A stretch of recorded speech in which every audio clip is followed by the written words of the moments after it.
Call the Committee of the Whole meeting for February 9th, 2011 to order and ask the Director to proceed with roll call. Trustee McRae? Present. Trustee McPherson? Present. Regrets Trustee Richards. Trustee McAllister? Present. Trustee McMillan? Present. Trustee Swan? Present. Chair Petersman? Present. Trustee McDonald? Present. Trustee Buckland? Present. Trustee Kirkner? Present. Trustee Garrow regrets. Student Trustee Castleman? Present. So just a sound check. Did you hear all those? Could you hear everybody? Yeah? Okay. All right. So now move to look for approval of the agenda. Moved by Trustee McMillan, seconded by Trustee Kirkner. That the agenda of the regular meeting Committee of the Whole February 9th, 2011 be approved. All in favor? Opposed? That carries. Any declarations of conflict of interest? Trustee McPherson? I'm going to declare a conflict on the report on the Transportation Consortium. Okay, thank you. Any other conflicts of interest? Okay. Approval of the minutes. Any errors or omissions? Moved by Trustee McMillan, seconded by Trustee, which one? Swan. That the minutes of the regular meeting Committee of the Whole, January 12, 2011, be approved and verified correct. All in favor? Opposed? That carries. Okay, tonight we are very fortunate to have a presentation on some work being done on the bicentennial of the War of 1812. Jan Bonham, the Executive Director, is here tonight, of which it says Alliance. Is that the name of the organization? Okay. Okay. Is here tonight and is going to be presenting us or showing us her heritage truck. Okay, then you're in trouble. The floor is yours. Okay. Good evening, Mr. Chair, trustees, ladies and gentlemen. Thank you for this opportunity and for allowing me to come back. Everyone's had the flu, and I've had it twice, so it's I'm feeling a little bit better. Tonight, I'm going to tell you about the exciting bicentennial that's coming up, and also to tell you about the organization that's leading that initiative, and also how we can get your students, our youth involved, and everything about it. I have a 30-slide PowerPoint that I brought down to about 8, so that we don't take a lot of time, because you don't need to know all the things that I have to tell council members and mayors, etc. But I will show you a few things more to get you excited and see the potential. And then I believe all of you have this folder. And if you don't, Lisa has extra. And in it is our fact sheet, the history of Eastern Ontario, you know, everything about the war and what we're trying to do.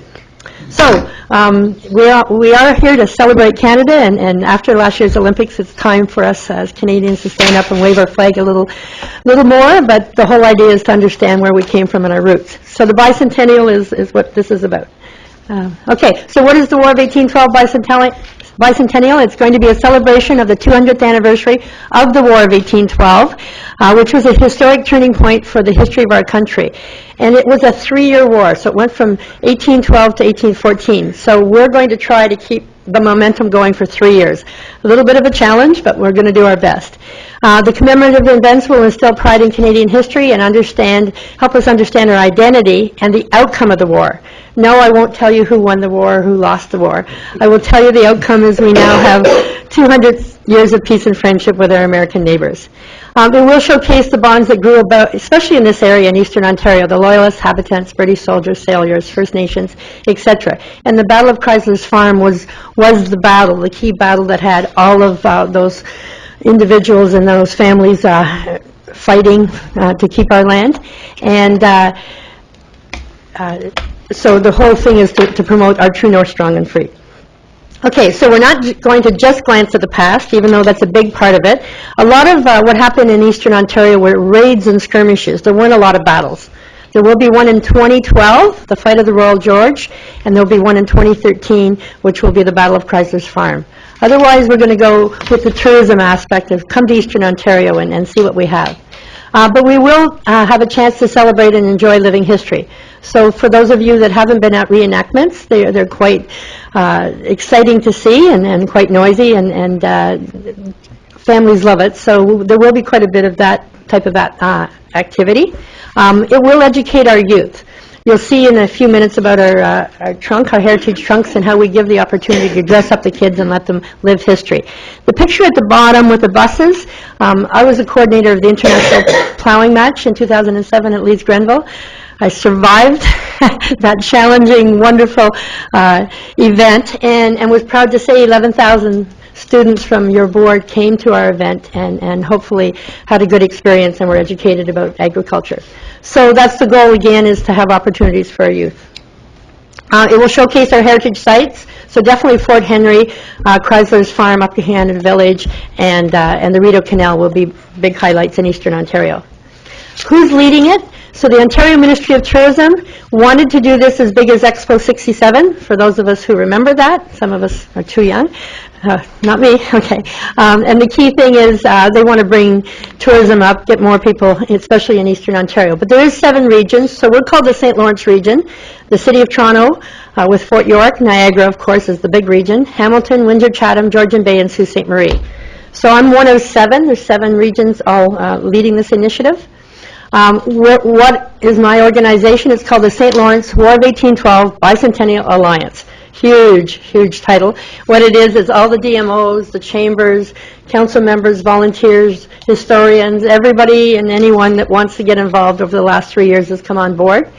We do work with our New York neighbors, even though they're not a lot in our folder because they don't have any money, and we have a little bit. So we have an advisory group. People like one of your librarians, Carol Goddard, is on our advisory group and works with education. You know, she's one of the ones that has had this trunk in 5 of your schools and telling me how it's working. We do have an office. I'm part-time, and in September we hope to have 7 different 1812 offices along the St. Lawrence River. Okay, our region goes from Quebec border right to Adolphustown, so it is the St. Lawrence River corridor. Some of the events that are going to happen, it's tough to see. First of all, there's going to be 3 capital projects that are huge in Eastern Ontario. $23 million. So Upper Canada Village and Chrysler's Farm has a $12 million new visitor center. Fort Henry has a $10 million new visitor center by next year, and Fort Wellington has a new visitor center. So the province is kicked in $23 million just in that aspect. So they are stepping up to the plate. We now have gotten some heritage grants. So in Gananoque, there's going to be an 1812 heritage park that will be unveiled next June. And in Bath, there'll be a discovery center. Over and above that, there's all kinds of activities, and it's in your folder. The 2 signature events will be in July 1st, 2012. There'll be a huge marine battle, okay, with tall ships and gunboats and everything between Bath and Kingston. So we're going to feature the water, the naval battle, and then in 2013, it'll be at Chrysler's Farm, as far as the importance of that. And in 2014, our goal is to promote the peace and friendship with our neighbors. So we will be developing 3 friendship festivals at the 3 international bridges, with the idea our borders became bridges. So that's the theme of that. Okay, the reason I'm here tonight is to say we want to support and help you prepare your educators to maximize this opportunity with grade 7s. It's in your curriculum for grade 7s, but grade 3s have that pioneer curriculum, so it kind of fits in together. As an event person, I don't know how a Riverfest can theme around a bicentennial or a Williamstown fair without the tools. So I got a grant for 40 wedge tents and a lot of supplies so that an event or a teacher can help the kids live history. So we've come up with about 4 of these trunks right now and more to come. And in this trunk has at least 10 to 20 every size. For grade 1 right up to grade 8. Can I just ask that you just stay as close to the mic as possible whenever you can? Just whenever you can, thank you. Okay, so we have these in the trunks. If you allow, we have click muskets, okay, because kids do, it was a war, so we're celebrating. It does make a simple noise, and that's the idea. Every student, if this is in a classroom, will get to take home a stovepipe Shako hat. Okay, so that's our keepsake, and we have thousands of them. the whole goal is to show 200 years ago. So things like this, the teacher can actually, the games of 200 years ago. Okay, we're not going to try to do that, but some of us might know what that's about, okay? The ball and cup, the British flag. We have a native involvement, okay? So wampum strings are in there, moccasins are in there. We have teaching tools, drums, even things from the courting candle. And I didn't know what it was, but there was no beeswax 200 years ago, so the candle went in here and it flopped over. So this is what holds it up, but this is when the dad says you have to go home to the suitor, okay, by such and such a time. So there's some fun stuff in here. Statues of bronze, harmonicas, we have fifes, we have whistles, we have all kinds of stuff. So that's some of it. Each trunk has that. We are sending it out to anyone that wants to use it, from a teacher to an event leader to a municipality to a chamber. On top of that, we have 40 wedge tents, thousands of feet of red, white, and blue bunting, flags, and the list will continue to go on. So we want to help events, educators do the best job to teach living history and celebrating our roots. So right now, one of your librarians has brought it into 4 schools, asked the teachers how they liked it, and it was great. I'm looking for more feedback. It just came from the museum, Brockfield Museum, and they did homeschool programs for the last few weeks on Pioneer Living, and they said it was they could have had 20 more coats from the kids dressing up, etc. On Thursday, next Tuesday, I have a meeting of 14 different theater groups who all want to go into the school system or the school system come to them to tell the 1812 story. Young Imaginations, 1812 Players, Blue Canoe. None of that can happen without you telling me what you see us doing, how we can help you. So I guess all I'm saying is we're here to support and definitely let us know. And I guess the biggest request, if there could be one person somewhere in Eastern Ontario that we could tie in with, a representative, to say, to have that communication link.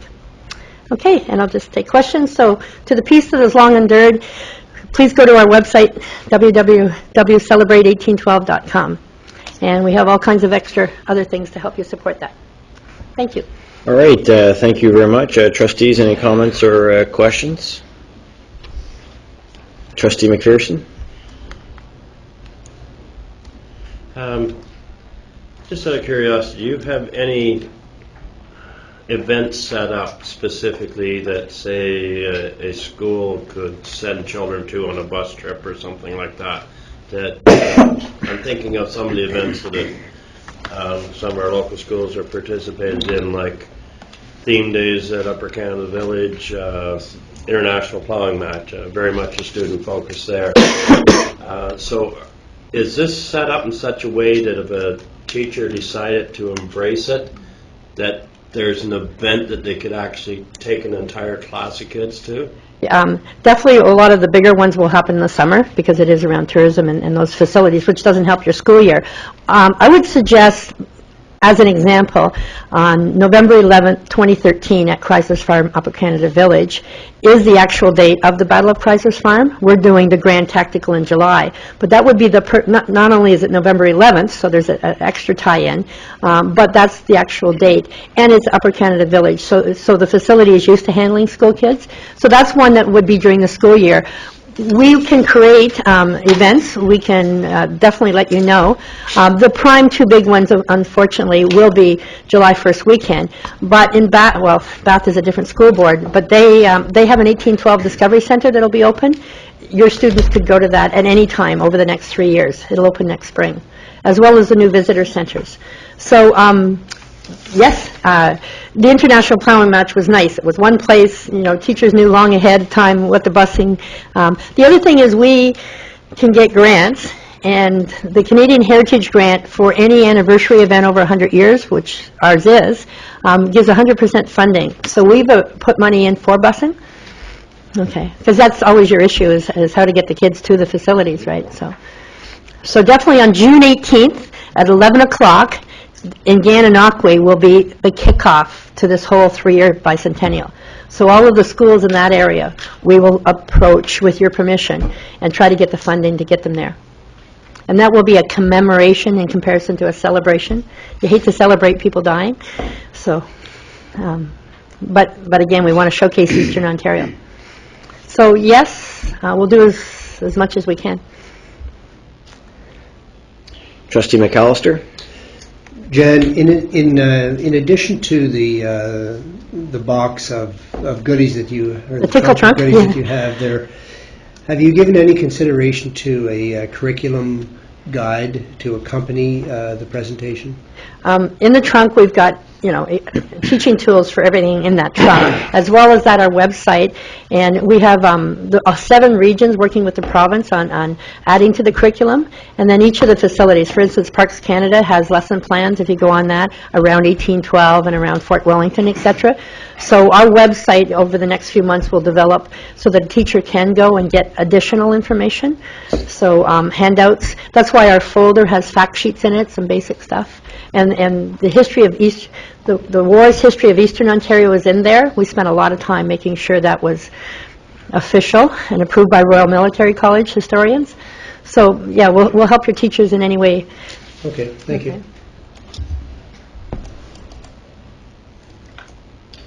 Trustee Buckland?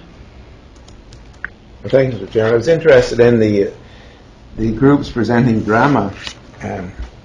Will there be opportunity for high school students to see some of these Yeah. skits and so on? If I could have some guidance, I'm bringing them all together next Tuesday because 9 of them have come to me and said, we're going to create this production around 1812, and it'll be really geared to the schools. Well, first of all, I want them to know about each other because you don't just create a production without a lot of cost to it.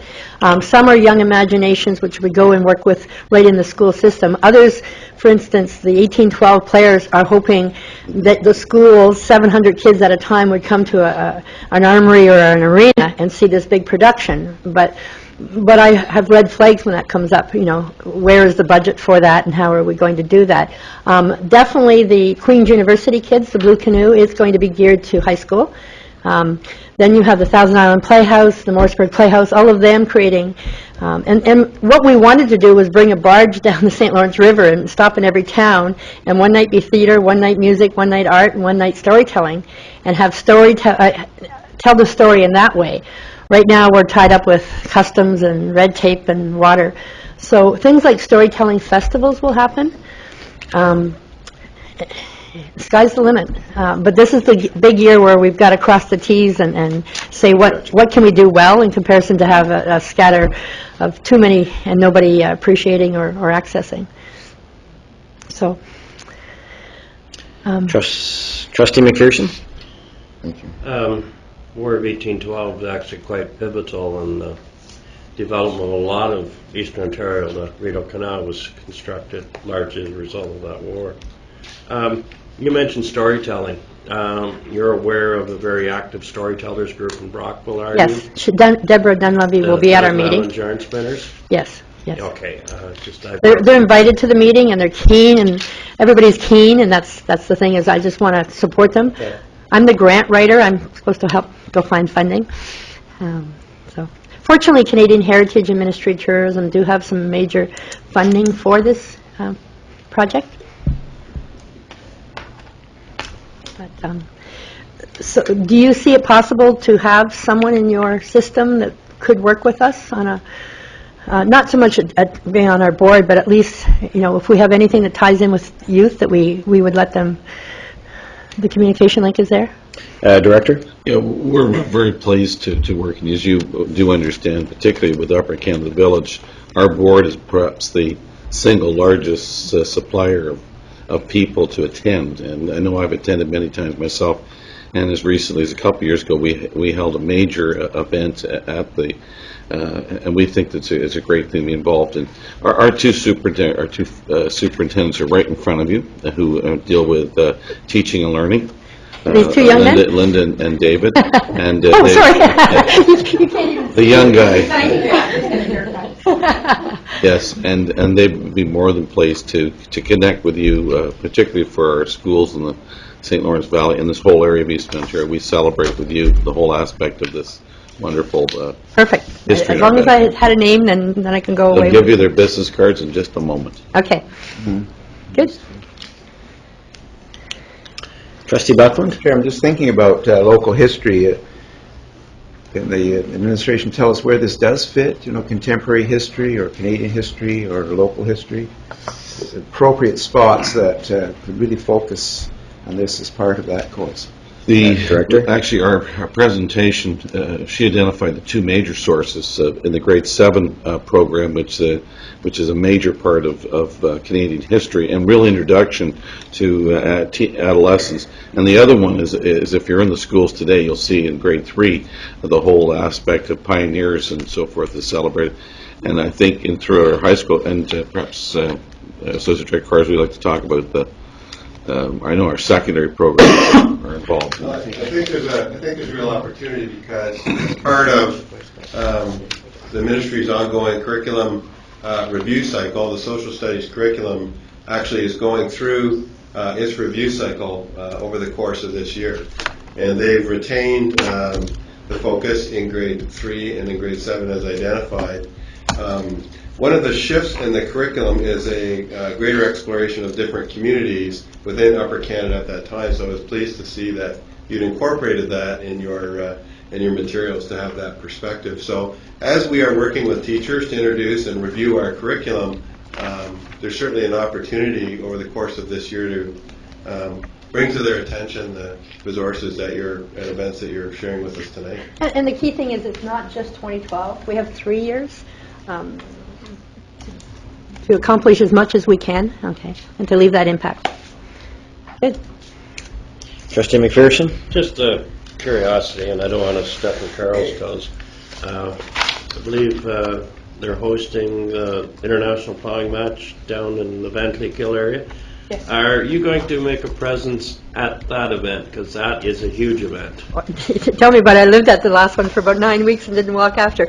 Yes, we will have a full booth. Okay, and we will tie in with some of the historical societies. So Dunvegan's going to be there as well as Cornwall. We staged a meeting last spring in Williamstown, and there was over 50 different historical societies and heritage and First Nations and all of that. It was the first time ever they were all in the same room. You know, so those type of things are happening. And the same, I'm bringing all these theater groups together next Tuesday so that they know about each other to say, and I don't know if you know about the new regional tourism. It's not anymore about Kingston and Brockville, Cornwall. It's about Eastern Ontario. And our proximity is the same as this new Region 11 from the Quebec border to past Kingston.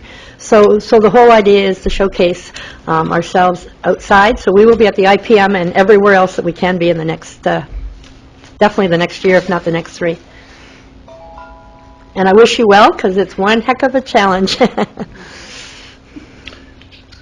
All right. If there's no other comments, then trustees, we have 3 options when it comes to presentations. We can receive the presentation with no further debate, comment, or action. We can refer the matter to administration. We can refer it to committee. I think that in light of the presentation and I think that we've connected the right people, so I think that from my standpoint we've accomplished something. So if everybody's okay, I would recommend that we receive the report and carry on. Moved by Trustee Buckland, seconded by Trustee McMillan. Any comments or questions? All in favor? Opposed? It carries. Thank you very much for your presentation, and the best of luck on that really important mission and making Canadian history as exciting as it truly is. Thank you. All right, now I'd like to invite Dr. Bill Fielding to come forward and make a presentation on character always in school culture. Do you want to make comments? And I'll ask the director to introduce. As you are aware, our character education program is the envy of most boards in Canada. Recently, in our 1000 by 2000 review, Director Bill Carruthers came down and said that you have moved character education to the next level in the province. In order to stay in that particular area, you have to continue to examine and research. And I was very fortunate to have one of our vice principals, who is getting ready to retire, who owed us a couple of days, and I said, what a wonderful opportunity to do something for it, Bill. I met with Bill, and he did an analysis of an area that I had a bit of concern with. If you have been in our schools, and many of our trustees have been to character assemblies that are very powerful and meaningful to kids. And just recently in a school assembly, to watch a young student at Commonwealth nominate his teacher for a Perseverance Award was really, really, really, and he explained why she had done what she'd done and all the things that happened, and it was a very important moment for the whole school. I have had a concern, however, that at the secondary panel, with a very busy agenda, a curriculum that is competing for different spots of the day, that this really important character education program was perhaps being put on the side burner. And although it should be taught through all of our particular curriculum areas, I was looking for perhaps where we really stood. Bill jumped on this. And I'm not going to say it, but Bill went and visited every single of our high schools. He's met with every single principal and staff, and around here at that particular time, he's come back with a report. Amanda is back. She, of course, has this as part of her portfolio. She nurtured and moved this around, and the package that you have in front of you is a reflection of that. So the two of them have come together. I must thank Dr. Fielding for doing this and making this, I guess, this retirement gift to the board. So to you, Dr. Fielding, I'll turn it over to you. Okay, Mr. Petersma, thank you very much for having me here. It's the first time I've ever had to report to a Board of Trustees, so bear with me. As David indicated, I visited the 22 high schools and the intermediate schools. I talked to their principals. I didn't so much focus on the staff because I was only going in and touching base with the principals. I sent out a 6-question questionnaire to them ahead of time so that they had some idea of the be looking for. The first question revolved around the types of activities that they are involved with in terms of Character Always at their schools.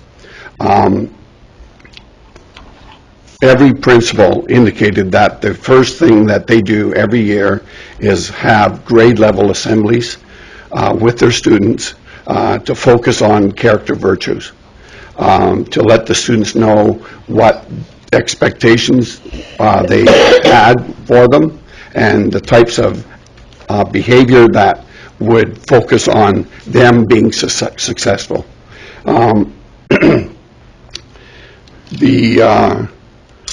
They also focused on language, appropriate language for the students at that time.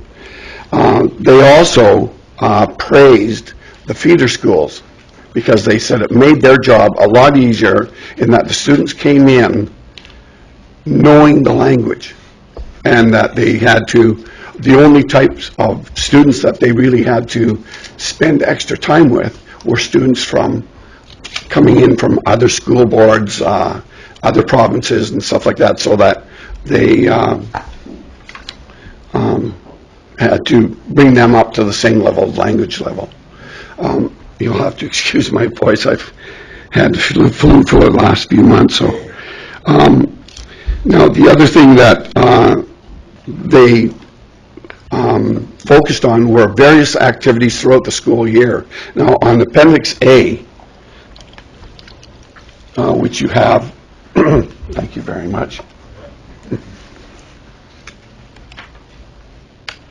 There's a list of activities that the various principals gave to me throughout the 1 month-long period that I was traveling around the board. And you'll see that there's local initiatives within the school that the students are involved with. For example, food drives for local people. There are breakfast programs where students can volunteer, and gain some leadership experience, things like that. Another thing that some of the principals focused on was modeling, in that getting teachers to model behavior and administration and other behavior to show the students what the type of behavior is expected. There was periodic assemblies to give recognition to students who showed exemplary character traits throughout the year. In some cases, the assemblies were public. In a number of cases, it was done in the privacy of offices so that the students may not be embarrassed about the type of activity that they were doing, because some people are very shy about receiving awards. The other thing to note is that the administrators had various tools available to them to measure growth in the school and growth by students. For example, the school culture scan and the Tell Them From Me survey. These have been used by a number of principals. The next thing that I looked at was the local and global issues that students could focus on. Local issues, again, for example, Green Day up in Van Cleek Hill in the spring. Also, Seaway sends out students in the spring as well for community cleanup. Food drives, Christmas baskets for various students or families. These are all activities that students were involved in to show character. Then, from a global perspective, a number of students were involved in the Haiti and the Katrina disasters. Some students went down to Central America to help build educational facilities. Again, using employing their leadership skills and such not. The third question had to do with Reel to Reel, the film festival that the board has initiated over the last few years. This initiative allows students to exhibit through film and video some of the character traits that our board focuses on. Not all schools were on the bandwagon. I found that primarily the Western schools in the board tended to be on the mark in terms of getting going on it. Those that did go gung-ho tended to have the facilities, and they had the equipment, they had the staff that were actively involved in the process. Other schools, they use the excuse that maybe their facilities weren't appropriate. Some of their staff actually had moved on to different schools, so where one school had offered the program, when that a teacher that was actively involved in it moved on to another school, that left a space. So they were looking for another person to pull up the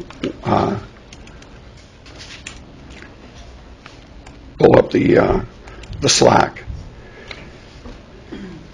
But they all expressed interest in it, and they said that once they get things in place, that they would, in actual fact, gladly participate. The fourth question had to do with the publications that the board has sent out, Stories of Character and Generosity in Action. They received these books well. A number of schools use them in the classroom, especially in civics and English classes. But a large majority of schools distribute them throughout the school. so that students could see them in the library, they could see them in the office, parents coming in waiting for appointments could read them, and they also used them as teachable moments. For example, when students might not be exhibiting appropriate character, and they would use them that way. One of the suggestions was to focus any future editions on the students themselves, whereas a large number of the contributions in the first two editions tended to focus on adults. And they asked that maybe we could use technology that was more appropriate to students. For example, the website, Facebook, we could have a button outlining the character traits on an ongoing basis so that it was a continual flow on a regular updated basis. Okay. The last question had to do with whether or not schools had incorporated character always in their success plan. And without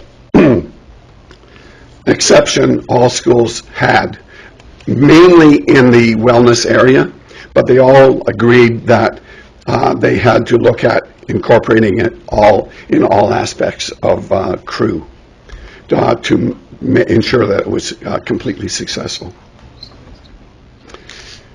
Now I want to highlight 4 schools: Almont District High School, Cornwall Collegiate, Thousand Island Secondary School, and Rothwell Osbrook. These schools had exceptional programs for Character Always. Now, that being said, other schools had other ways of exhibiting the Character Always traits. For example, Tugwa, Russell District High School have the virtues displayed around the school extensively. Other schools exhibited the traits in all classrooms so that students were constantly bombarded with the character traits that our board believes in. Okay. The last thing I could ask them were there any suggestions or recommendations? And that's included on the page 6 and 7 of the document. For example, creating a portal for teachers and administration that outlines some of the activities that they do and have it annotated so that the teachers and the administrators can look at various types of suggestions that other people have done and possibly incorporate them into their school activities. And again, the stories of character should put a greater emphasis on the students. Invite the students, staff, and community to participate in drafting codes of behavior and overall expectations. And that being said, Thousand Island Secondary School has done an outstanding job on this. To highlight one particular school. Another suggestion was to involve the communications department to market stories of character and good news stories in local newspapers on a regular basis. And for another suggestion was to have, which was the from one of the principals said, well, maybe we could have one day each semester where we could have a Character Always initiative that all schools at the same time could focus on. We need to purchase more materials for the secondary level. There's a lot of material out there for the elementary level, but we need to get material for the secondary level so that the teachers can feel comfortable about incorporating it into their program. And then the board can sponsor a Character Always symposium and bring in guest speakers who champion the cause. Okay. Thank you very much. I apologize for my voice. Well, that's okay. I think we've all struggled with colds and various other things, so I think we can empathize. Trustees, any comments or questions? Trustee McMillan? Just a comment, actually, to applaud the principals and the teachers who are modeling character always within their schools, because I think the one thing that we all have to realize is that as adults, we are the prime role models in this system. And if we practice character always around this board table, we practice it in the senior teams, we ask the principals to model it, we ask our teachers to model it, then I think that we're setting a valuable thing and process for the people the most important in our system, that's our students, to model it. So I think it all starts with us. So I was really pleased that you are seeing some of that within the schools. Any other comments? Trustee McPherson? I've actually got 3 lines of thought. If you bear with me, I'll do one, and then nobody else wants in, I'll more. Character education has been with us for most of my career as a trustee. I think it goes back about 10 years, 8 years anyway. Was there any impression out there that it is becoming stale, so to speak? Or is it, like I come up with the expression, familiarity breeds contempt? Do you think it's still a vibrant, useful direction that we should be going? What I noticed was that it's very alive and well in the elementary level, and in the 7 and 8 levels, and where I found a greater degree of excitement was in the 7 to 12 schools, where 7 and 8s are bringing it, 7 and 8 teachers and their students are bringing it into the secondary level, so there's a bigger buy-in at those particular schools. This is, mind you, that being said, there's Almont District High School and CCDS, which are 9 and 12 and 11 and 12, that the principals there have worked very hard to bring that initiative in. So it's not something that has been put on the back burner. Okay, I think it is still going strong, and I think it will increase in terms of excitement towards it as we move into more and more of the 7 to 12 schools. Do you want Amanda to... Amanda, do you want to support that question as well from your position as a consultant? Oh, sorry, go ahead. Certainly the work in the secondary schools was done by Dr. Fielding.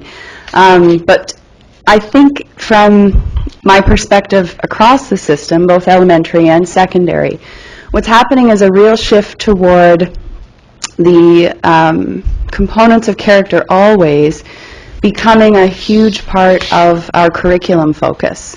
So moving to character as a living curriculum in schools, looking for the connections that exist in our current curriculum documents in terms of how are we educating kids, what are we educating our students for, and really making those links to, Bill talked about the local and global issues that are surrounding character, but I would say the shift is dynamic in that we're truly working toward embedding this work as part of the way that we do business every single day.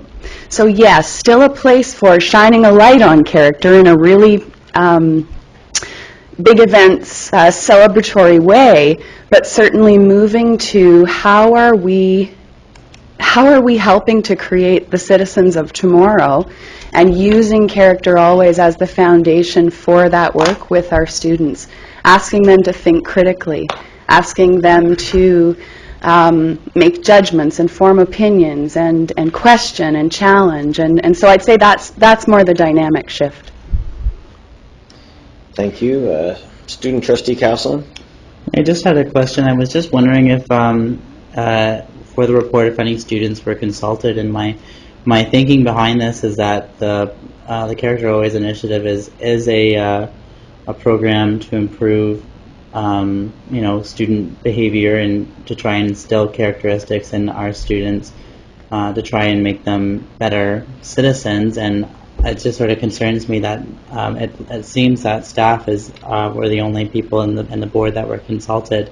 And the other comment that I would like to make is I was wondering if there's potential in looking into more of a uniform program that could be implemented for the Character Always initiative at the school level, because you were talking about some individual successes in some of the schools, but I'm not sure that success is replicated in the different schools throughout the board, and I'm thinking that could be done by moving away from a more top-down approach to more of a school-by-school approach to try and address the specific needs of that particular school. Director? First of all, before our guests respond, the students have been involved with this from the very, very beginning. In fact, what you see across from you are character symbols were designed by students under the direction of a principal who's a fantastic art major, Brenda Bedette. But we had 38 students from local middle schools come in. They're actually involved in hundreds of votes. We went through every single school. We went through every single, this board table voted. In fact, it may be time, and Dr. Fielding and I spoke about this, to analyze we had, I think, at one point, 5,000 people involved, students, parents. We had local priests, rabbis, we had ministers, we had the medical officer of health, everyone involved in this. The time now is to say, is there something missing? And Dr. Fielding has done that with the review with principals and so forth. But we're also meeting in all of our schools right now with students, and then we're going to another refocus on is there a hole? And from my perspective, in spending hundreds of hours in schools, I think there may be something missing. One of the things we did talk about was the student voice in our third of the trilogy of our books on character. And the piece we have to take a look at is actually have the students nominate. If you take a look, student trustee Castleman, in both of our publications, we're very focused, teachers nominating students in a lot of the stories. In this particular one, we're probably, what we'd like to do, and if I read the report properly from Mr. Fielding, is actually reverse that and talk to our students about identifying people of character as we go through. So the students have had their hands all over this and have continued. But I would say, to answer your question very directly, the high schools, and this was mainly focused at the high schools, the high schools that have done the best job with this has been through leadership who said we're going to make this explicit, and identified Elmont, CCVS, RO, and Thousand Islands. In Thousand Islands School, I know this, that the students played a very large role in the presentation, their code of conduct and decision making, and I had an opportunity to attend several of the meetings where the students got involved. It's, from my perspective, and going back to something I think Trustee McMillan had talked about, in 1980, and this is one of my pet reading years, in 1980 it was identified students got their values instruction from parents first, friends second, family third, teachers fourth. In 2010, parents still play a large role, media is second. Teachers aren't on the list. That's when this is done over large surveys as they go about value instruction. I think what we have identified as a board, and I thank you, Dr. Fielding, for your work in a minute, is that we know we have to explicitly teach character. We can't assume that MTV and these things will do that job, and we're recognizing that when a child is with us for 5 to 8 hours a day, a student is with us for a long period of time, we can't just assume they're catching it. And one of the things I read from the report is that we're spending more time explicitly teaching this is what it looks like, this is what empathy is, this is how it shows up in confronting bullying, this is what it is when you're dealing with honesty over testing and so forth.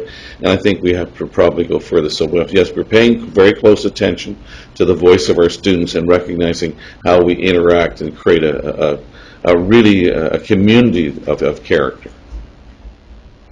Can maybe one of you just talk about what the scope of this particular review was?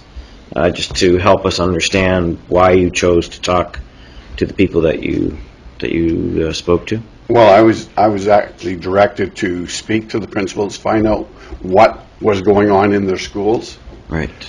It did not focus on students. Didn't focus on staff. But the questions that were asked were pertaining to students and staff involvement in the whole process of Character Always.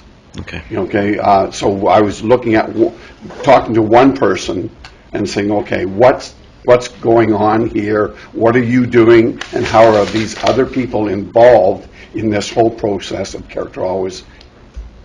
Okay. All right, thank you. Trustee McCray? I'd just like to say that I was very honored, actually, to be involved in the conferences at the end of January in Toronto. And one of them was called Deepening the Understanding and Widening the Response. And a big part of that was about inclusion, equity, but character building was certainly a big, big part of that. And I think the key here, and the point that was very well made by Trustee McPherson, is how do we keep that alive? And I think the way of keeping it alive is by looking at other school boards. What are they doing that is exceptional? Looking at the areas that we are already leading in, and basically using their creative and innovative ideas. And then we continue to be the best of the best. I just want to mention one speaker in particular. Actually, there was a session, it was called Building a Culture of Inclusive and Caring School, and the panel consisted of 3 principals. And they were all exceptional, and who provided their perspectives in recognizing, understanding, and accommodation of the diverse needs of their community schools. And all 3 gave vivid examples of how they had implemented strategies to ensure successful outcomes in respect to equity, social justice, and inclusivity. I was most impressed by the innovative ideas of Martha Wood, who is the principal at Stephen Lewis Secondary School from Peel. And I just want to mention that, you know, we're doing a great job, but to keep it alive, what we've got to do is keep creative, be innovative, and as I said, look at other boards and what are they doing that's really exceptional, and draw from that. And I think that way we will continue to incorporate character building in, as Trustee McMillan said, in modeling right from the top, right down into the classroom situations. Thank you, Trustee McCray. Trustee McPherson, you had 3 points. Your second point? I think I'll wave off on the rest of them. Okay. Everyone else take a shot at it. Trustee Karkner? I think Dr. Fielding has made several recommendations, and I'm sure that these came from principals working in their schools, and I think we need to take a serious look at these recommendations so that we can move forward. And we know the technology is where the children are now, and I think we need to pay particular attention to that part of the recommendations. And thank you, Dr. Fielding. Okay. Could I speak, Mr. Petersman? Yep, go ahead. I just want to, I was impressed with your comment relative to the speakers that you heard in Toronto. And that would be a good into bringing a Character Always symposium to the area and bringing in those types of speakers here so that we could hear them and gain from their knowledge. Thank you. Trustee McAllister.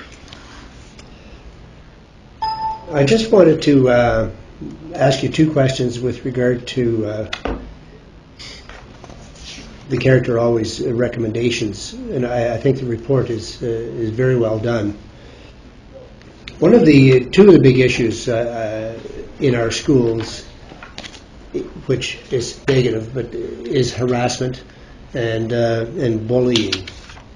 How do you see this translated into some action dealing with these particular problems? Well, speaking as a vice principal or a former vice principal, I think that we have to bring each individual case forward on an individual basis, okay? We can't do an all-encompassing umbrella type of activity that is going to focus and let's say water down harassment and bullying. We have to deal with it on an individual basis. Certainly when I had to deal with the students, if I had a harassment or a bullying incident, I dealt with them. And then we also looked at the other traits that led up to the bullying or the harassment, so that we never looked at one particular thing. I think you have to look at 3 or 4 things at the same time, but focus on an individual basis so that you make one step forward. Thank you. Director?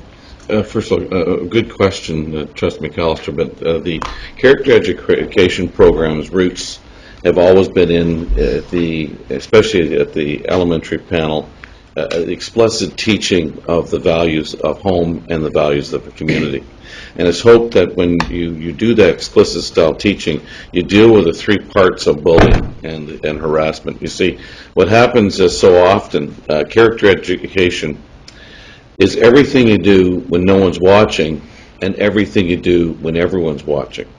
And in my reading, and as I've educated myself on this, and this to me is one of the most important campaigns of our board, is that you have to deal with the victim, you have to deal with the antagonist or the perpetrator, but equally, probably if not more important, is the bystander.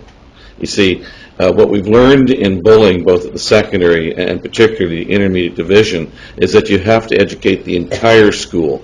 That when you have 1 or 2 going on and you have a group either on Facebook or you have a group through whatever who becomes the sort of will watch what's going on and either encouraging or whatever is going, is that we have to understand that the root of this is we have to educate all that if I stand back for a moment and watch, I have become silent on this and either encouraged it or walked away.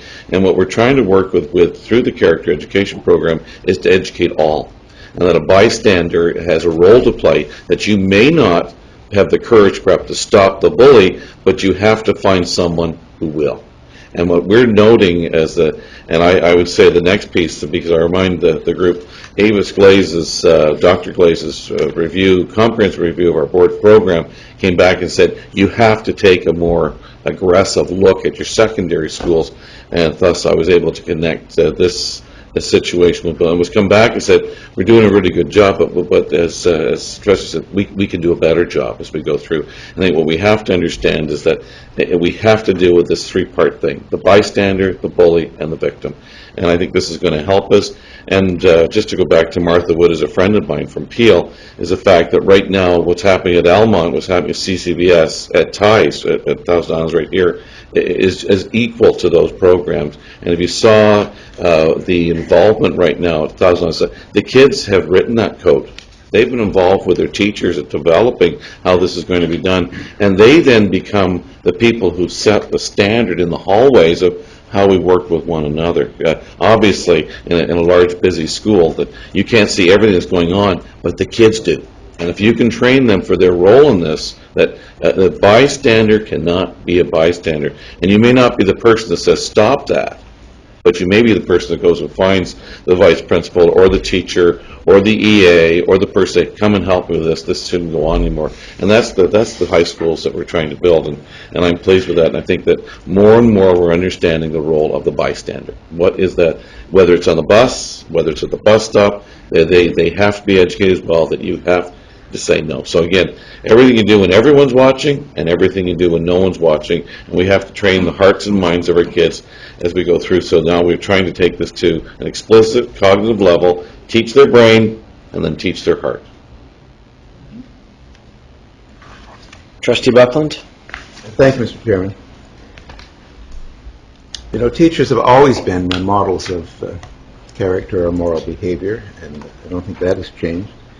But when I see the emphasis and I hear such things as it's a major part of success plan, part of overall expectations, it's the envy of the province, it's a huge part of curriculum documents, I'm wondering if we're spending all this time teaching, practicing, developing, improving perseverance and responsibility and respect and fairness and empathy and caring and honesty, that it's detracting from the academic level of the students. So I'm wondering if there's a connection between character development and academic improvement.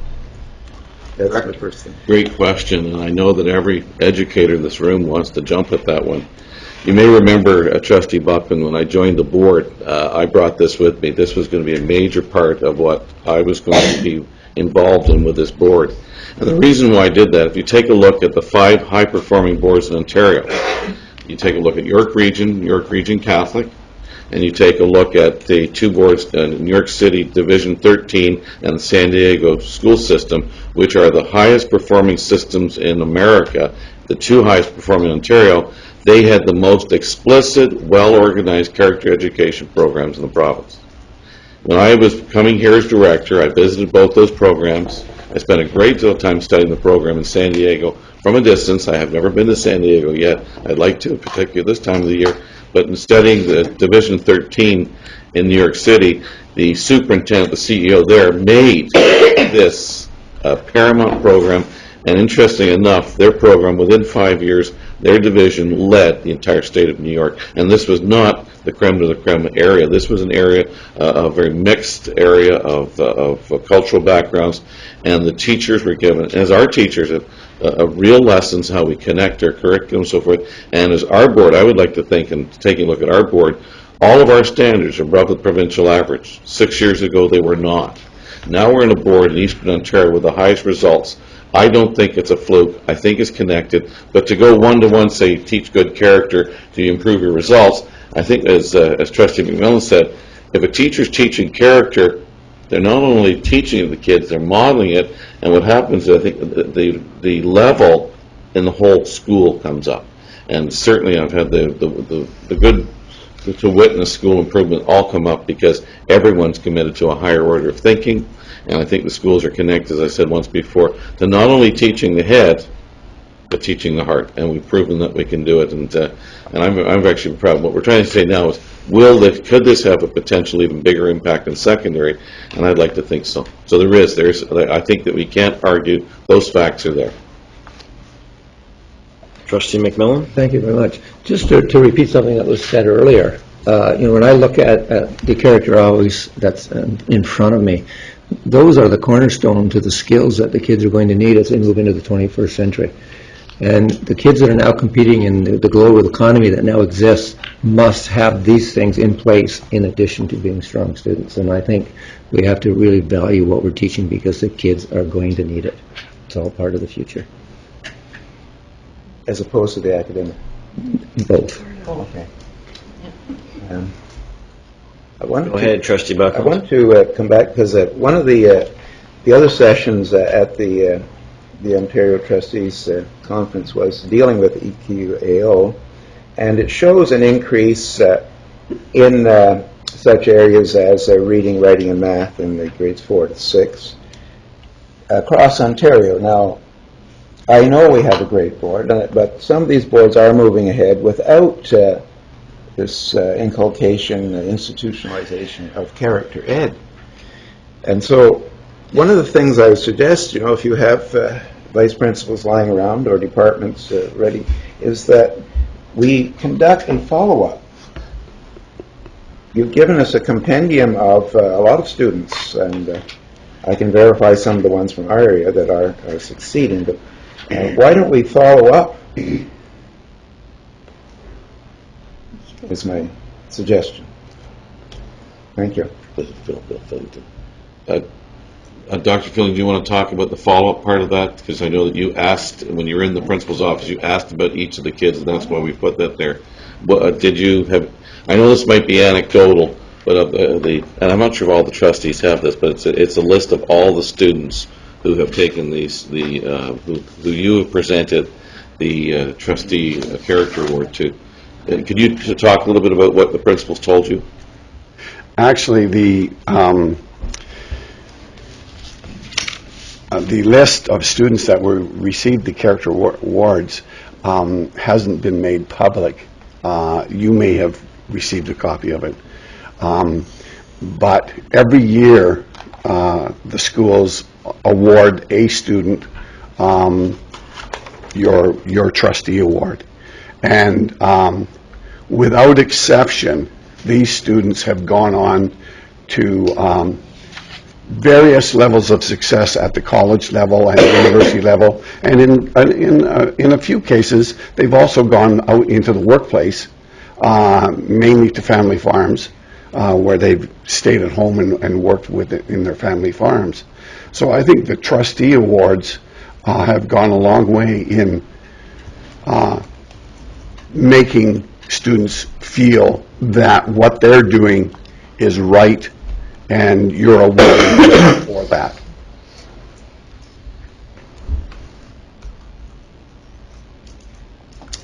Okay, so if there are no further comments, I just want to get a sense from you, Director. What are your next steps with these recommendations? The piece that we went back, Amanda, if you want to come and join us, with Amanda through Ian's department, we've been asking the question of the trustees. You're always worried that when you have a vital program like this, that it sort of doesn't lose its speed or its interest or its wind. And I would say, quite frankly, that was at the center of this. As Dr. Glaze in her first report said, there's marvelous things happening at the elementary panel, and they have become a real part of the culture at the elementary panel. But she noticed in her comprehensive review that the secondary panel, you've got to find room for this in a busy curriculum. So I thank Dr. Fielding for going out and asking really specific questions to the principal and putting on that. Is this in your school success plan? Is this in your operational reviews? And so forth. And we've come back and there's a mixed bag. And what we want to do is with these recommendations is go back again and these to show up in particularly our secondary school improvement plans for the school. And I would say from my perspective, having Dr. Fielding go into every single high school principal's office, sit down for half a day and talk about this, they found out that the board considers it a priority. And what we've already noticed, and Brenda Badette's going through all of the school improvement plans, that we've already seen a significant rise in, and as Dr. Fielding noted, that particularly we those 4 schools he noted there. But if you were to go over to, or go outside my office, I have the work right now that Thousand Islands is doing at their school, and I'm told by Randy Rattan, the principal, that this is happening at other schools throughout the system as well. That this is important, and as Trustee McMillan said, you can't educate the heart and not get the mind as well.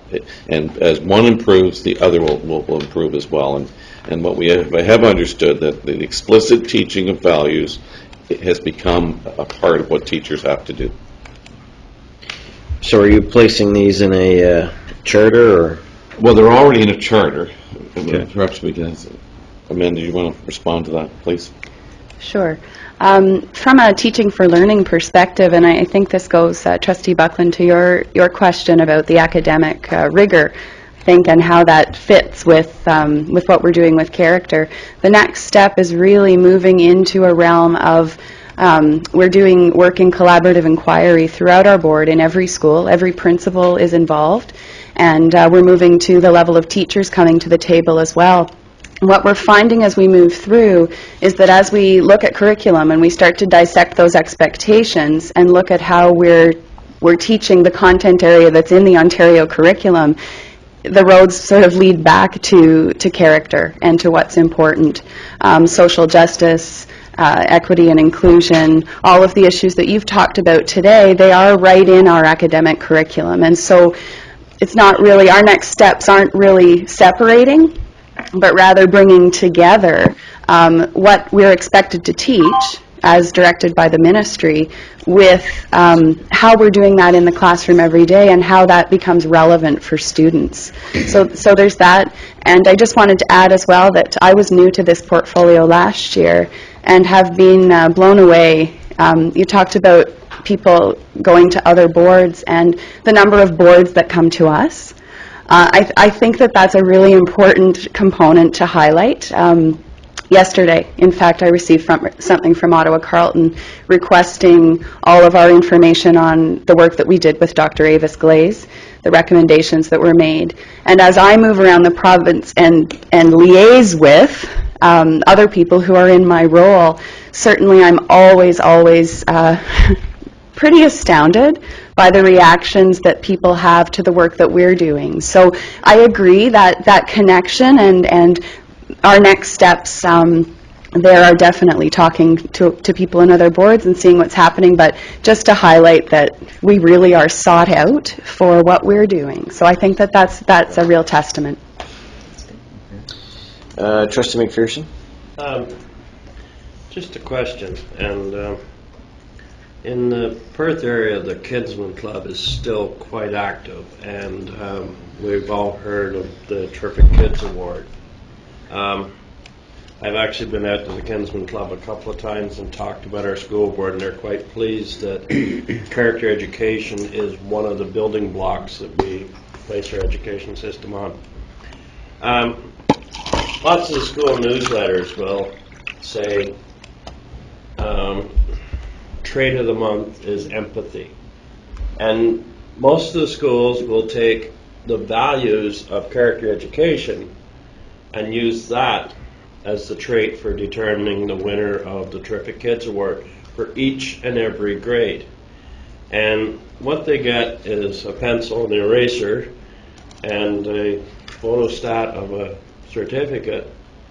But it is truly amazing to watch these kids in front of an assembly of their peers, and of course the few lucky parents that get invited. But I'm just wondering, is there a way, and I realize the Kinsman Club is not strong in all areas, but would this not be a way of increasing the awareness if say the Kinsman Club's not doing it? Could the schools not do it? Like it's the teachers that are obviously choosing these kids, and quite often it's maybe the one that hasn't had a great month and needs that little boost of morale. Yeah. And so I'm just wondering if there's a way of partnering or... Through the chair? Go ahead, yes. In fact, many of our schools, as I've done my research and getting used to what's happening in this role, are doing the very same thing. They're highlighting, some of them are choosing a trait of the month, others are doing sort of an all-encompassing approach, but certainly highlighting that, and I agree in many cases, it's often the kids who wouldn't always get the highest academic awards who are able to be celebrated for something else. What we're seeing happening, again, as I talk about that shift from doing silos of character ed over here and curriculum over here, is schools are starting to think about how to couple both of those together. But certainly it is happening in many of our schools, and the research that we're looking into as a next step in terms of getting back into some of those elementary schools and seeing what's happening is really defining what exactly is happening so that we have a comprehensive view of that across the board. At this point, we have a general sense it's happening in a lot of places, but we need to collect some more data on exactly how frequently and what the focus is. Trustee McAllister? We receive, as trustees, from time to time, frequently, such reports as this one with a list of recommendations. And it's always the recommendations that interest me because they seem to point to an action plan. I'm just wondering, Chair, if at some point, say within the year, I don't want to forget about this tonight after it's done, within a year, if we could have just a follow-up from, say, Amanda or the director as to where this has gone since tonight and how we're progressing. Director? Trustee McAllister, that's in fact why we're here tonight. in the review that Dr. Glaze, who left comprehensive recommendations to us, particularly at the high school, she said we had concerns. That's why it's come back here tonight, because, and we're very fortunate, I was able to sort of connect Dr. Fielding's retirement with some things, because, and that was worked out very, very well for us, and his passion and enthusiasm for this. But it came back to, again, a series of recommendations that that we're going to have to take a look at. And I go back to is that some of these are already happening, as you probably recognize that you can check that out, that's happening. We've seen that in the schools we go through. The piece that we have to understand as we take a look at this, we have a lot of competing things, and I think as Amanda said so correctly, we've got to link some of these together and then tell you how we've linked them. We have a growing concern for mental health and adolescent mental health in Eastern Ontario, and for us not to act on that as a partner would be a lack of character. And I would say, from my perspective, when the senior team takes a look at this in the next couple of days and the recommendations, how do we align that work up so that we can, and this is probably, and kill two birds with one stone is probably too violent, how we could do more and connect things so that our activities over here are connected with our activities over here. We had a wonderful symposium in Lanark on mental health, and it was all about character. It was all about dealing with the bystanders, and it was also dealing with the silence, which we know are parts of the bullying thing as well. And that was in Lanark was on suicide and suicide prevention.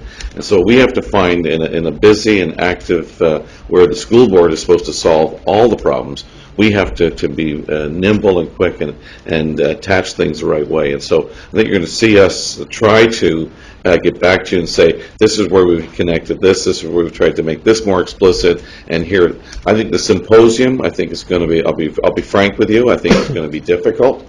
I really believe that the medical officers of health, who totally agreed with our character, in fact, the two medical officers of health for Leeds, Granville, Lanark, and for Stormont, Dundas, Glengarry, Prescott, Russell, totally supported this all the way through and believe in it as they go. But they have come back and said to me in my most recent visit, is there some way that we can create a higher echelon and notification that we've got to stop the silence on mental health issues? I would say if we could do a symposium on character in our mental health areas and talk about this, it may give us an opportunity to not become unfocused, but to connect things to this as we go through. So those are things we're going to talk about. But no, that's going to come back, and we will talk about each of these recommendations, and that's how Management Council keeps those things on and where they come. And this has come back as a direct result of tracking through our Management Council piece. So we can anticipate an update on this in a year or so? Well, I think what we'll do is, from my perspective, we're going to take this back to the group here. The senior team is going to take a look at this in all of our management through our different charters, and then to make the connections, and then come back and make a report to you guys again. And I think that Trustee McCallister is very probably about a year's time is very appropriate around this time. Are you, are you okay with that? Yes, I'm fine, thank you. Go ahead. Okay, I think this is going to be our last comment question. Trustee Buckland. Thank you. I want to say thank you, Dr. Fielding, and to an old friend, good health and retirement.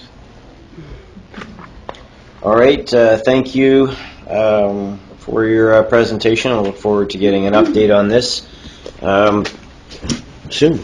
Thank you very much, Dr. Fielding, for your work in presenting this report. Okay, we're now going to invite Principal Frank Hummel to present to us a report on the adult and continuing education programs.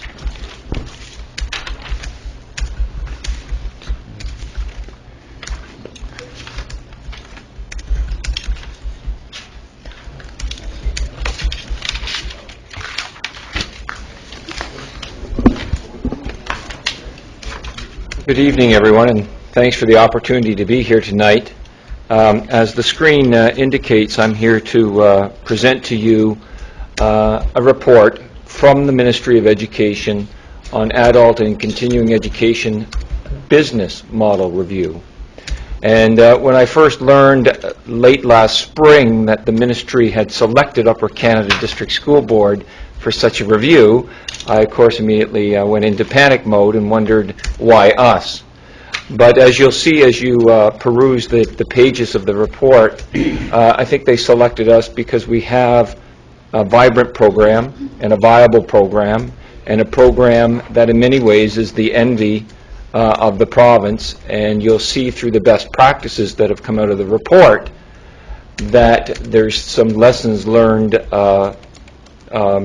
the report that can be shared with other school districts. But before I get into the report, I wanted to give the trustees a background on the T.R. Leger School, how it came about. At the time of amalgamation, of course, the 4 previous boards each had their own adult and Con Ed programs. But the board, in their wisdom, in 1998, decided that with the new Upper Canada Board, there should be one school to look after all of the programming related to adult and continuing education. And out of that came the T.R. Leger School, named after the former Director of Education, Rosaire Leger, from the Stormont, Dundas, and Glengarry Board. The school today offers both credit and non-credit programs, and of course is located in 30 sites across Upper Canada District School Board. The map just shows that we are, for the most part, involved in every major town and city in our school district. The little icons on the left indicate the types of programming that is offered in each of those towns or cities. This is a quick snapshot of the organizational chart of the T.R. Leger School. We're essentially several different units. The unit on the left you'll recognize as a traditional school. That's our alternative programming, where we work with youth under the age of 21 who are working towards an OSSD. And on the right side of the chart, you will see essentially the people who work in non-credit programs to do retraining with adults and with communities. The T.R. Leger School, over the last 5 years, or 5.5 years, has undergone a tremendous amount of growth. When I came to the school as principal in July of 2005, there were 187 full-time, part-time people working at the school. Today, and we serviced around 4,000 people annually through our various programs. Today, that number of staff have grown by about 80 to about 262 full-time, part-time staff, and we're currently servicing around 7,500, and estimates this year might be as high as 9,000 people annually through all of our programming.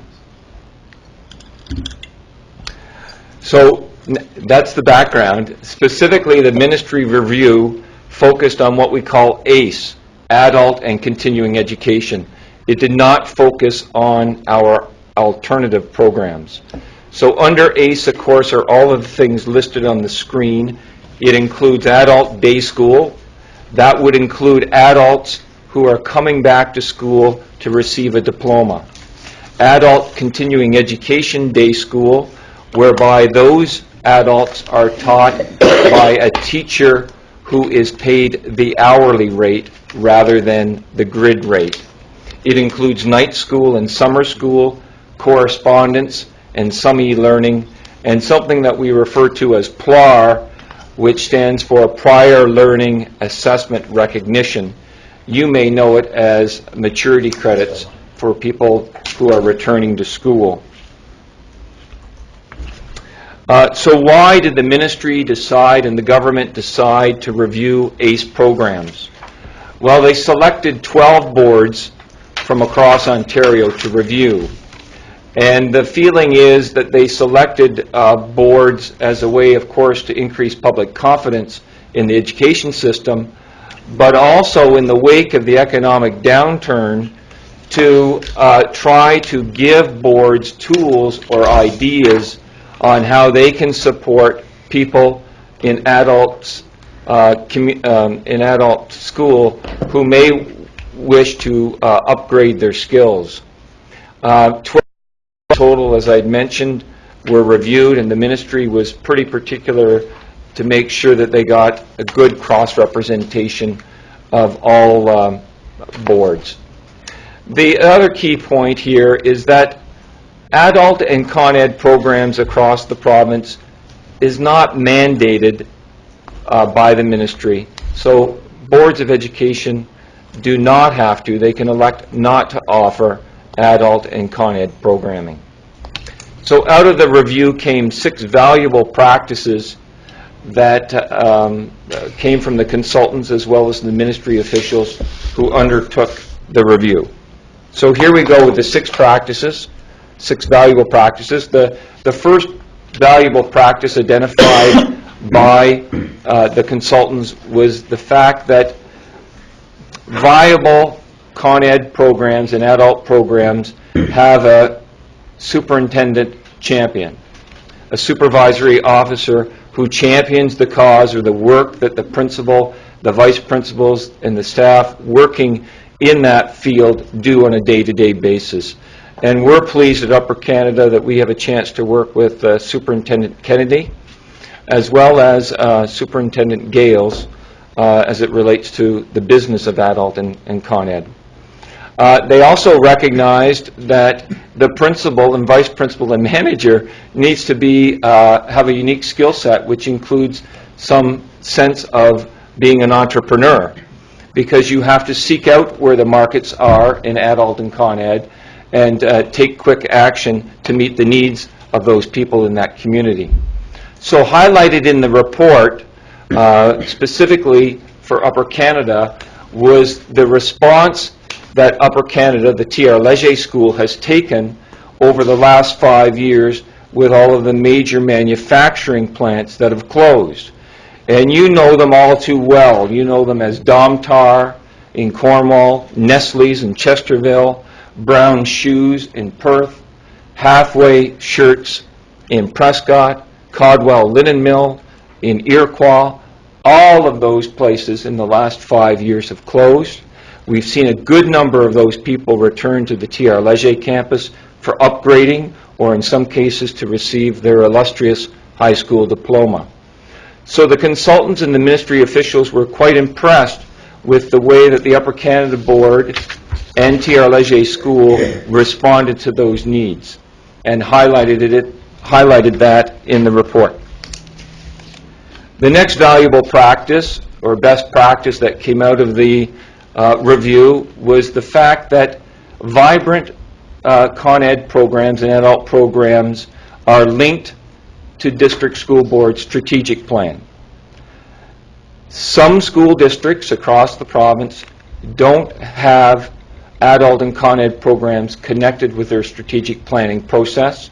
They're seen as separate entities and as such are not involved in the practice of strategic planning.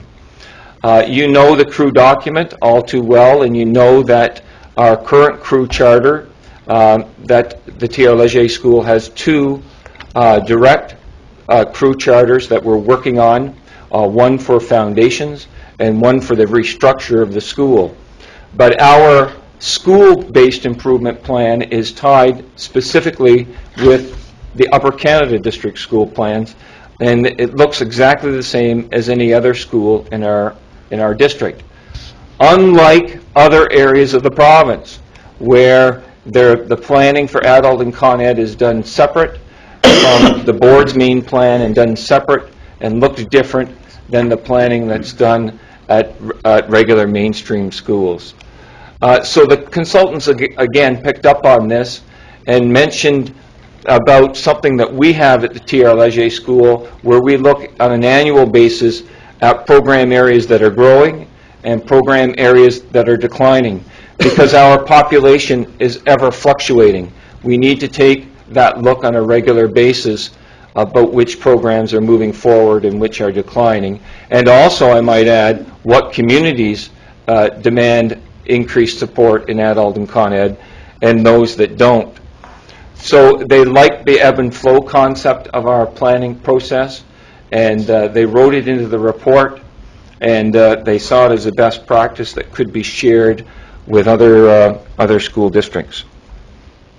The third valuable practice is the fact that adult and Con Ed programs need support mechanisms.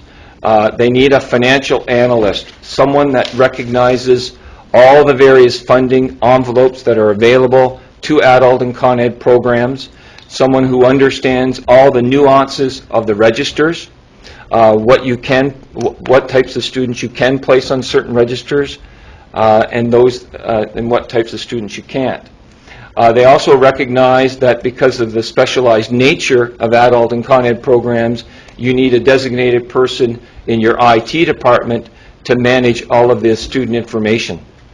And guidance counselors are also seen as an important link because of the constant intake of students into and out of adult and Con Ed programs, as well as an HR analyst because of the ebb and flow, the hiring and dissolving of certain programs. You're constantly moving staff in and out of programming need areas. So again, highlighted in the report is the fact that we have at Upper Canada a designated financial controller. His name is Rene Bourget.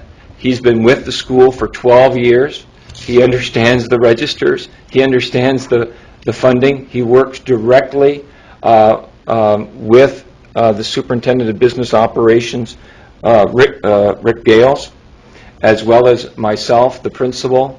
And out of that, of course, comes the revenue that's needed to create these vibrant programs.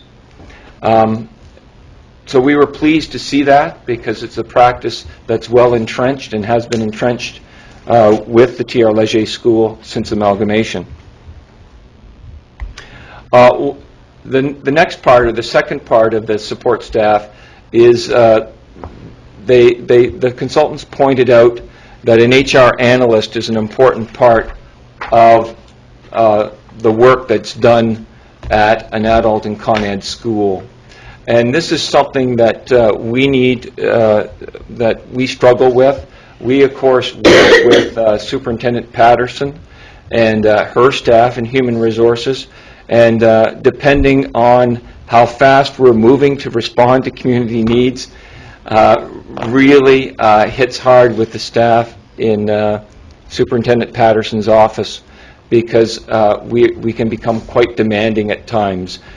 For example, since the start of the school year, we have had over 70 postings for various positions at our school. So we're posting at the rate of about one position every day and a half. And when you consider there's about 23 steps to a hiring process, there's a lot of paper that flows back and forth between Human Resources here at the board office and my office at the T.R. Leger School. So the consultants picked up on that and mentioned that a human resource analyst is recognized as an important part of our processes. Valuable practice number 4 is that people working in adult and Con Ed programs should be part of district school boards, PD. Again, many school districts treat their adult and Con Ed programs as separate entities and don't involve adult and Con Ed staff in board-wide PD, whether or not it's first aid training, whether or not it's IT training or curriculum training. They sometimes are ignored. But that's not the case at Upper Canada. We've always been part of board PD, and highlighted in the report was a 5-day training session that we had put on last year around the concept of prior learning assessment. Valuable practice number 5 is the concept of internal board partnerships. Again, programs across the province that aren't seen as being as viable as ours don't have direct connections to the bigger boards, IT department or their facilities personnel or their communications department, or in fact mainstream guidance counselors. What the Deloitte team, the management team that came in to do the review of our programs, mentioned is that they recognize the key relationship that exists between facilities department and the T.R. Leger School. We do operate 30 of our campuses at former board-owned schools, where we, of course, rely heavily on the facilities department to manage those properties for us. The other properties are leased, and that's a very time-consuming job for the Controller of Finance, indeed for myself, but we do rely on the support, peripheral support, of our facilities department to help us with any leasehold improvements that may be required at that leased space. So again, the Deloitte consultants recognize that that relationship doesn't exist in all school boards. It does exist in ours. They also made the case that in Eastern Ontario, they were quite surprised to learn that we can lease space for as low as $8 a square foot, based on other areas in the province where it could be 3 or 4 times that amount. So they mentioned in the report the concept that a business case can be made for, in certain areas of the province, to utilize lease space versus board-owned space. And the final practice was the whole concept that adult and con-ed programs can't do it all on their own, that they need external partnerships. And they pointed out that some boards have coterminous board partnerships, and that some boards rely on government funding, other sources of government funding from the Ministry of Training Colleges or universities, or the Ministry of Citizenship and Immigration, or Citizenship Immigration Canada.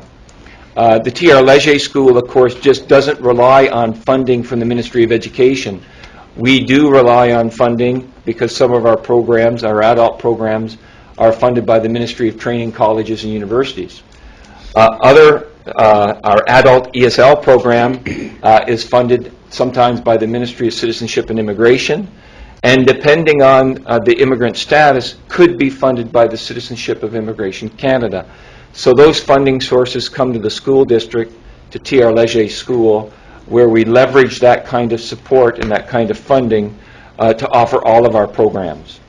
Highlighted in the report were the partnerships that T.R. Leger currently has. We have many partnerships. Some of our programs rely on as many as 50 community partners to operate, but they like the partnerships that we have with our economic development boards, with our local training boards as well.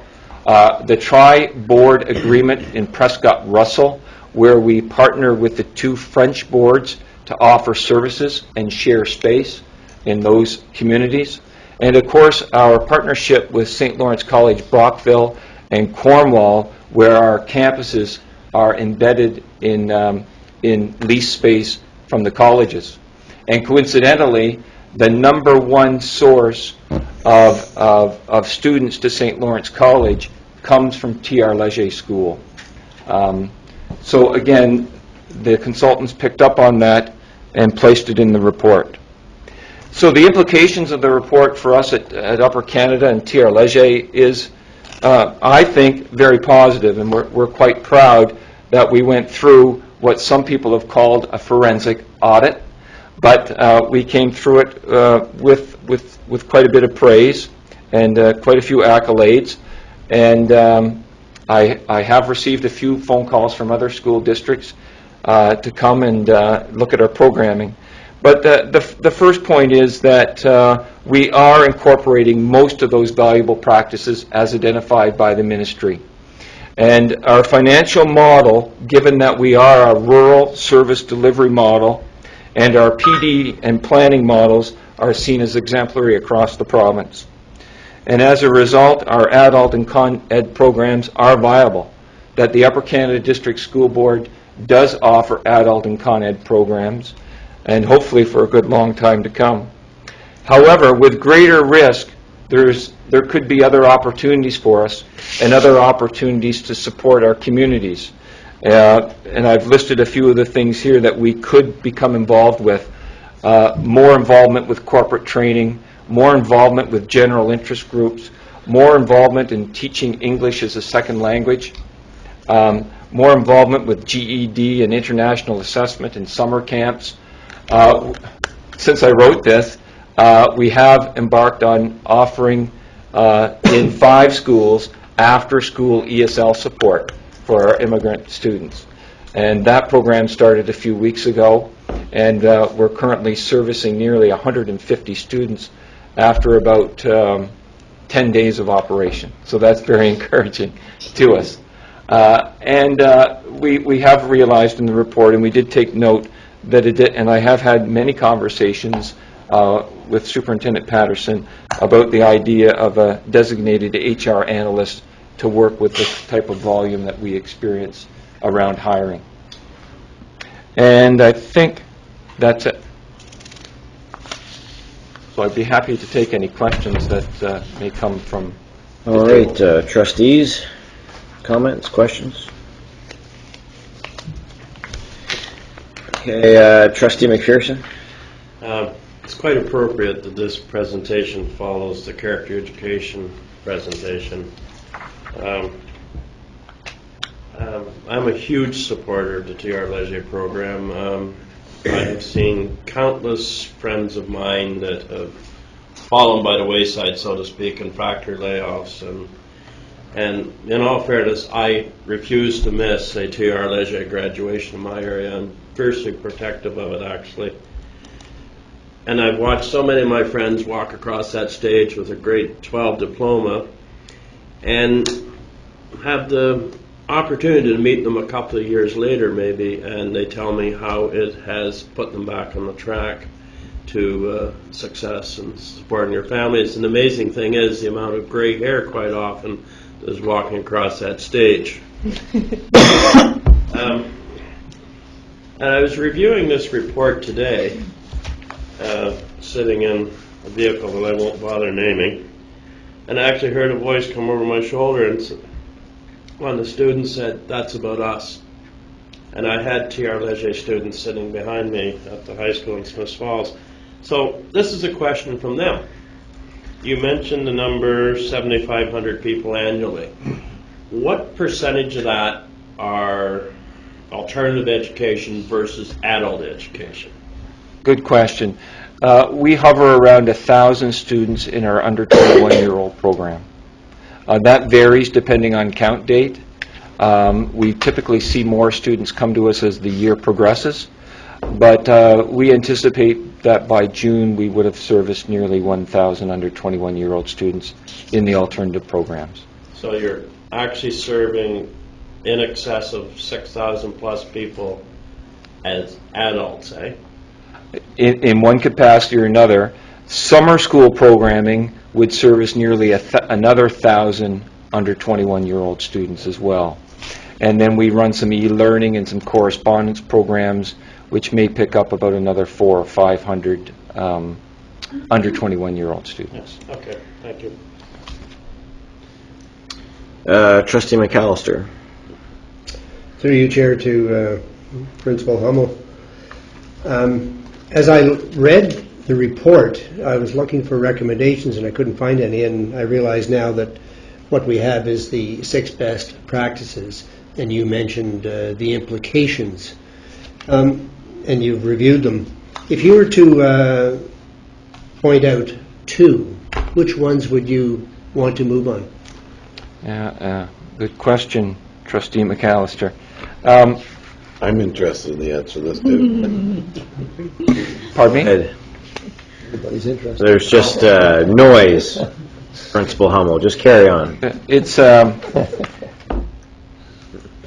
you know, that's challenging because when we move the school forward over the last 5 years, we've done it continually, looking at all programming at once, because you get the synergy moving, and part of the funding, as I mentioned in the presentation, comes from Ministry of Training Colleges and Universities, Ministry of Ed, Citizenship Immigration Canada, MCI, and so on. So we move it together. When you have additional revenues coming into the school, you can sometimes use it to offset a program in another part of the school. So the challenging question is, you know, if I was to separate it out and wave my magic wand, Which one would I do? Well, I've got to come back to the partnership piece, because we can't do this in isolation. You know, when I first came to TR Leger, people said, Frank, this is the best kept secret of the school board. Well, my first response was, well, then we've got to let everyone know about it. And so how do we go about doing that? Well, we leverage the support of community. You know, I'm constantly, and my vice principals and my managers that work with me in the school and the teachers are constantly working with outside partners. I've got people meeting with OW, Ontario Works. I've got people in the next few weeks meeting with the operating engineers in Morrisburg. I've got people meeting with Lanark Social Services. We're constantly out there. We're constantly involved in the community and the larger community. We have a seat at the Conference Board of Canada's Immigration Roundtable, which is just phenomenal. Sitting there with major corporations like 3M, because we're seen as a forerunner in immigrant services. So those are the types of partnerships that I think we need to continue to focus on, because we can't do it alone, and as the old proverb says, it takes an entire village to educate a child. In our case, it takes an entire village to educate a person. Trustee Buckland? Thank you, Chairman. It looks as though there could have been a more efficient approach to this by having Trustee Hummel write the report rather than have the consultants in. On the other hand, I see potential inefficiency. The previous people on character said we're constantly getting visitors from other boards. We're getting people looking at our model of education. Perhaps we're at the point where we're being distracted from the ultimate goal of educating our youth. Maybe we should consider a tourist guide who could take care of these individuals rather than distract our professionals. Thank you, Trustee Buckland. Trustee Kirkner? Just kudos to the program, Principal Hummel.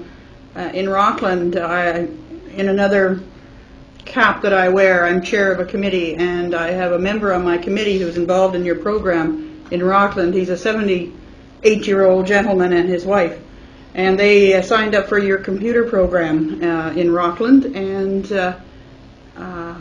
he is very adamant about the fact when I set my meeting dates that they don't interfere with his training, and he has nothing but good things to say about the program going on in the Rockland area. So congratulations to you and your team. Thank you. Student Trustee Castleman? You had mentioned that there was 70 job postings in the last year, and I was just wondering if there is an issue with staff retention in the TR program. Excellent question. Most of those postings have come about for a number of reasons. Number one, because we've grown so fast, we've found ourselves in recent years hiring newer and younger staff. After they've been with us a few years, what we're tending to see is they're going off on maternity leaves. So at last count, I think we've had 17 maternity leaves over the last year. So that's part of it.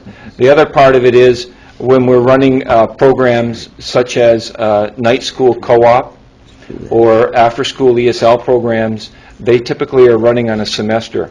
But the collective agreements are such that they need to be posted every time the new vacancy or a new opportunity arises. So as a result of some clauses in the collective agreement, those positions, even though we know they're going to be continued, by the nature of the program ending at the end of the semester, they have to be reposted. So the last few weeks I've been busy, and I think we've hired nearly 19 people for the start of semester 2. That's in our credit-based program. So when you take a large staff of nearly 300 people and you add in the mix of maternity leaves, regular leaves, you're going to end up with that kind of volume of staff postings. I have a second question. Go ahead, Student Trustee Castleman? I was just wondering, you were saying that you're hiring a lot of younger staff members, and I was wondering if the years of experience that they have with the TR program can go towards experience to build up their seniority within the board. Yeah, that's a good question. It comes back essentially to what union affiliation they would have and what that respective collective agreement would stipulate in terms of whether or not they would be gaining seniority for the work done. Essentially, if you're a permanent contract CUPE member, which most of our support staff is, they have an opportunity to, through their collective agreement, to take a position which might be a long-term occasional position. Even though they're permanent status, they can come and take a long-term occasional, essentially to try out that position for that duration of time, and then go back to their permanent contract position. In that case, seniority would follow them. They would continue to accumulate seniority as they transferred into that long-term occasional position. For teachers, when they're on taking a long-term occasional position, they would not necessarily accumulate seniority. They would need a contract position in order to accumulate seniority.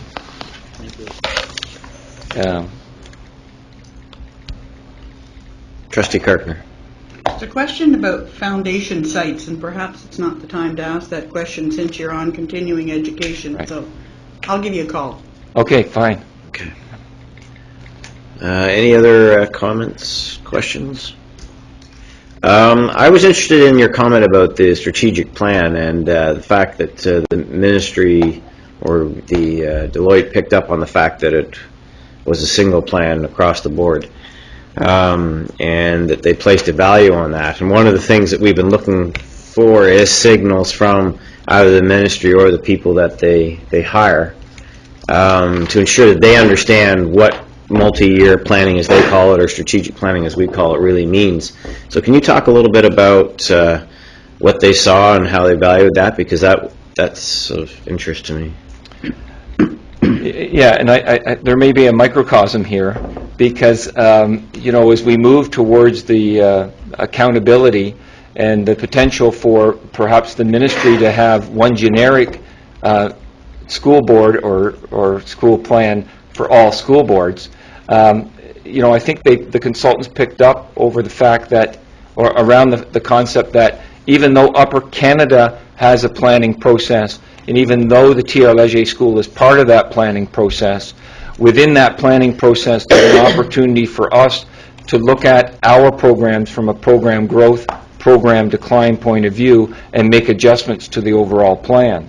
I think that's where Deloitte was headed with that comment, that there was, even though there was a larger plan, there was flexibility within the plan to meet the local school need.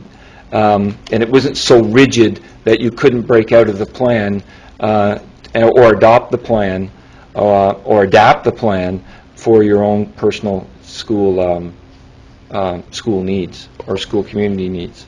Director? I'd like to thank you, Frank, for that, because after they made you made the presentation, the minister asked me to join the office to talk about integrated strategic planning. And I met with the minister's staff, Margaret Trevelyan, who is in charge of that for the province, planning and governance. And I said, well, why have I been invited? She said, we understand you get it. And the other people here representing organizations. And so I was able to talk about the fact that all of our work impacts on all of our work. So if I tried to explain why every single person in the organization is involved in the strategic plan, and we have one, so that the person in HR who does payroll, you miss payroll, I imagine that would affect student achievement. And if you didn't hit it, and in our Board of Education, I explained to them, every single person is committed, and all of our activities are around the integrated strategic initiative. And she did inform me that Deloitte & Touche had said this was an example for the province. It was quite interesting. I don't think they're in your thing. You're being a bit humble because they spoke of that this was the class of the province. They said not only because of the quality of the planning, but the accountability procedures that were in there, that we were accountable, again, for every single cent. And you haven't said that in your fine work, and I think that's a real tribute to this board, and it's one of the reasons why T.R. Leger is a real crown, a gem in our crown. Thank you. Okay. No other comments. Thank you very much, Principal Hummel, for your presentation, and we'll look forward to seeing you again. I know that on the foundations piece, we're having a report coming at some point updating us on that, so that'll be coming forward as well. So I'm assuming we'll see you back then, right? All right, thank you very much. Okay, thanks very much. We'll move on now to the school year calendar. Superintendent Kennedy. Thank you, Trustee Peterman. Ladies and gentlemen, you have background information in your report this evening that provides you with some of the background regarding our requirements each year to submit a proposed calendar for the next school year to the Ministry of Education. The reason that we are presenting our proposed draft calendar this evening is that the Upper Canada District School Board, as well as most of the other school boards within Eastern Ontario, and I would like to add that this is thanks to the direction and leadership from Director Thomas at the table with the directors in Eastern Ontario, have also decided to submit calendars that will reflect a Christmas break that is different from the original Christmas break proposed by the Ministry of Education. So although this past year the Catholic District School Board and the Upper Canada District School Board appeared to be unique in deferring the Christmas break to the week after New Year's, next year all boards in Eastern Ontario are proposing the same calendar. As a result, we need to submit our modified calendar by March 1st. So that is why I'm presenting the calendar draft to you this evening. A little bit of information just around the consultation process. The draft of the calendar has been through Strategic Council 3 times since December.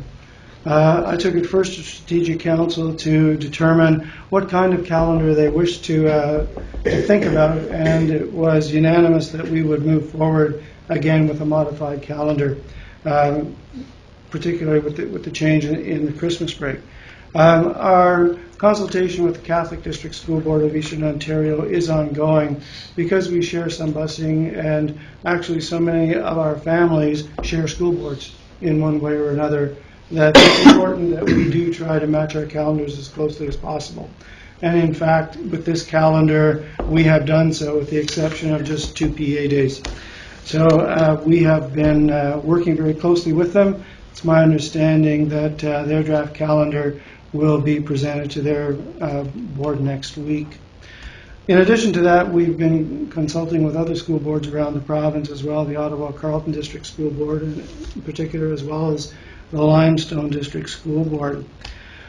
We opened a consultation process for the public to provide input into our calendar in January, and that consultation closed on February 4th. We included some late entries that we received last Monday, and I'm pleased to tell you that last year we had a total of 17 comments submitted. This year we have had 80 comments submitted. So the consultation process has grown significantly, and some great comments from communities, from staff, from the unions who work with us, and lots of interest in how we develop the calendar. I can tell you that roughly, just as a quick scenario, that of the 80 comments, 46 folks really liked every aspect of the calendar, and they're quite happy with it. We had 13 comments who weren't terribly happy with our proposed change to the Christmas break. We had 4 folks who were not terribly happy about the start date after Labor Day.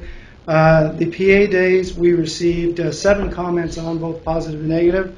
And the other area was around the semester change in our secondary schools, where we received 11 comments. So that's kind of the breakdown of the comments we received from across our district through the consultation process. If you don't mind, I will just take you quickly through the calendar just to provide you with a little bit more of the rationale behind some of the decisions as to how the calendar was put together. When we approached Strategic Council, it was very clear that Strategic Council really supported the concept of a PA day prior to the beginning of the school year, where students returned the Tuesday after Labor Day. When we had 2 PA days the past year, it was an excellent opportunity to get the school year started off on a very good note, very positive note, and very well organized.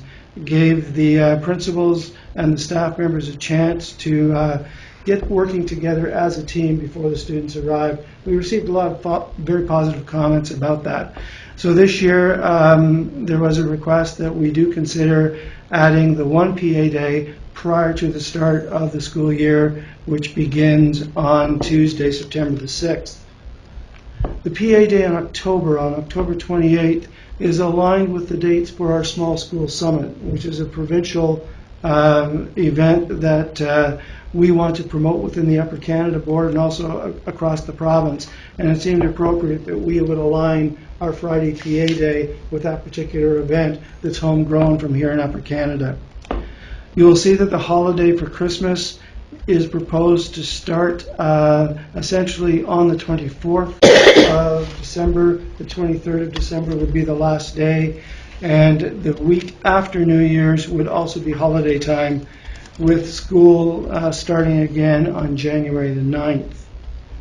Secondary exam days in our secondary schools are listed. The ministry tells us that we can have a maximum of 10 exam days throughout the school year. We tend to split those exam days 5 and 5.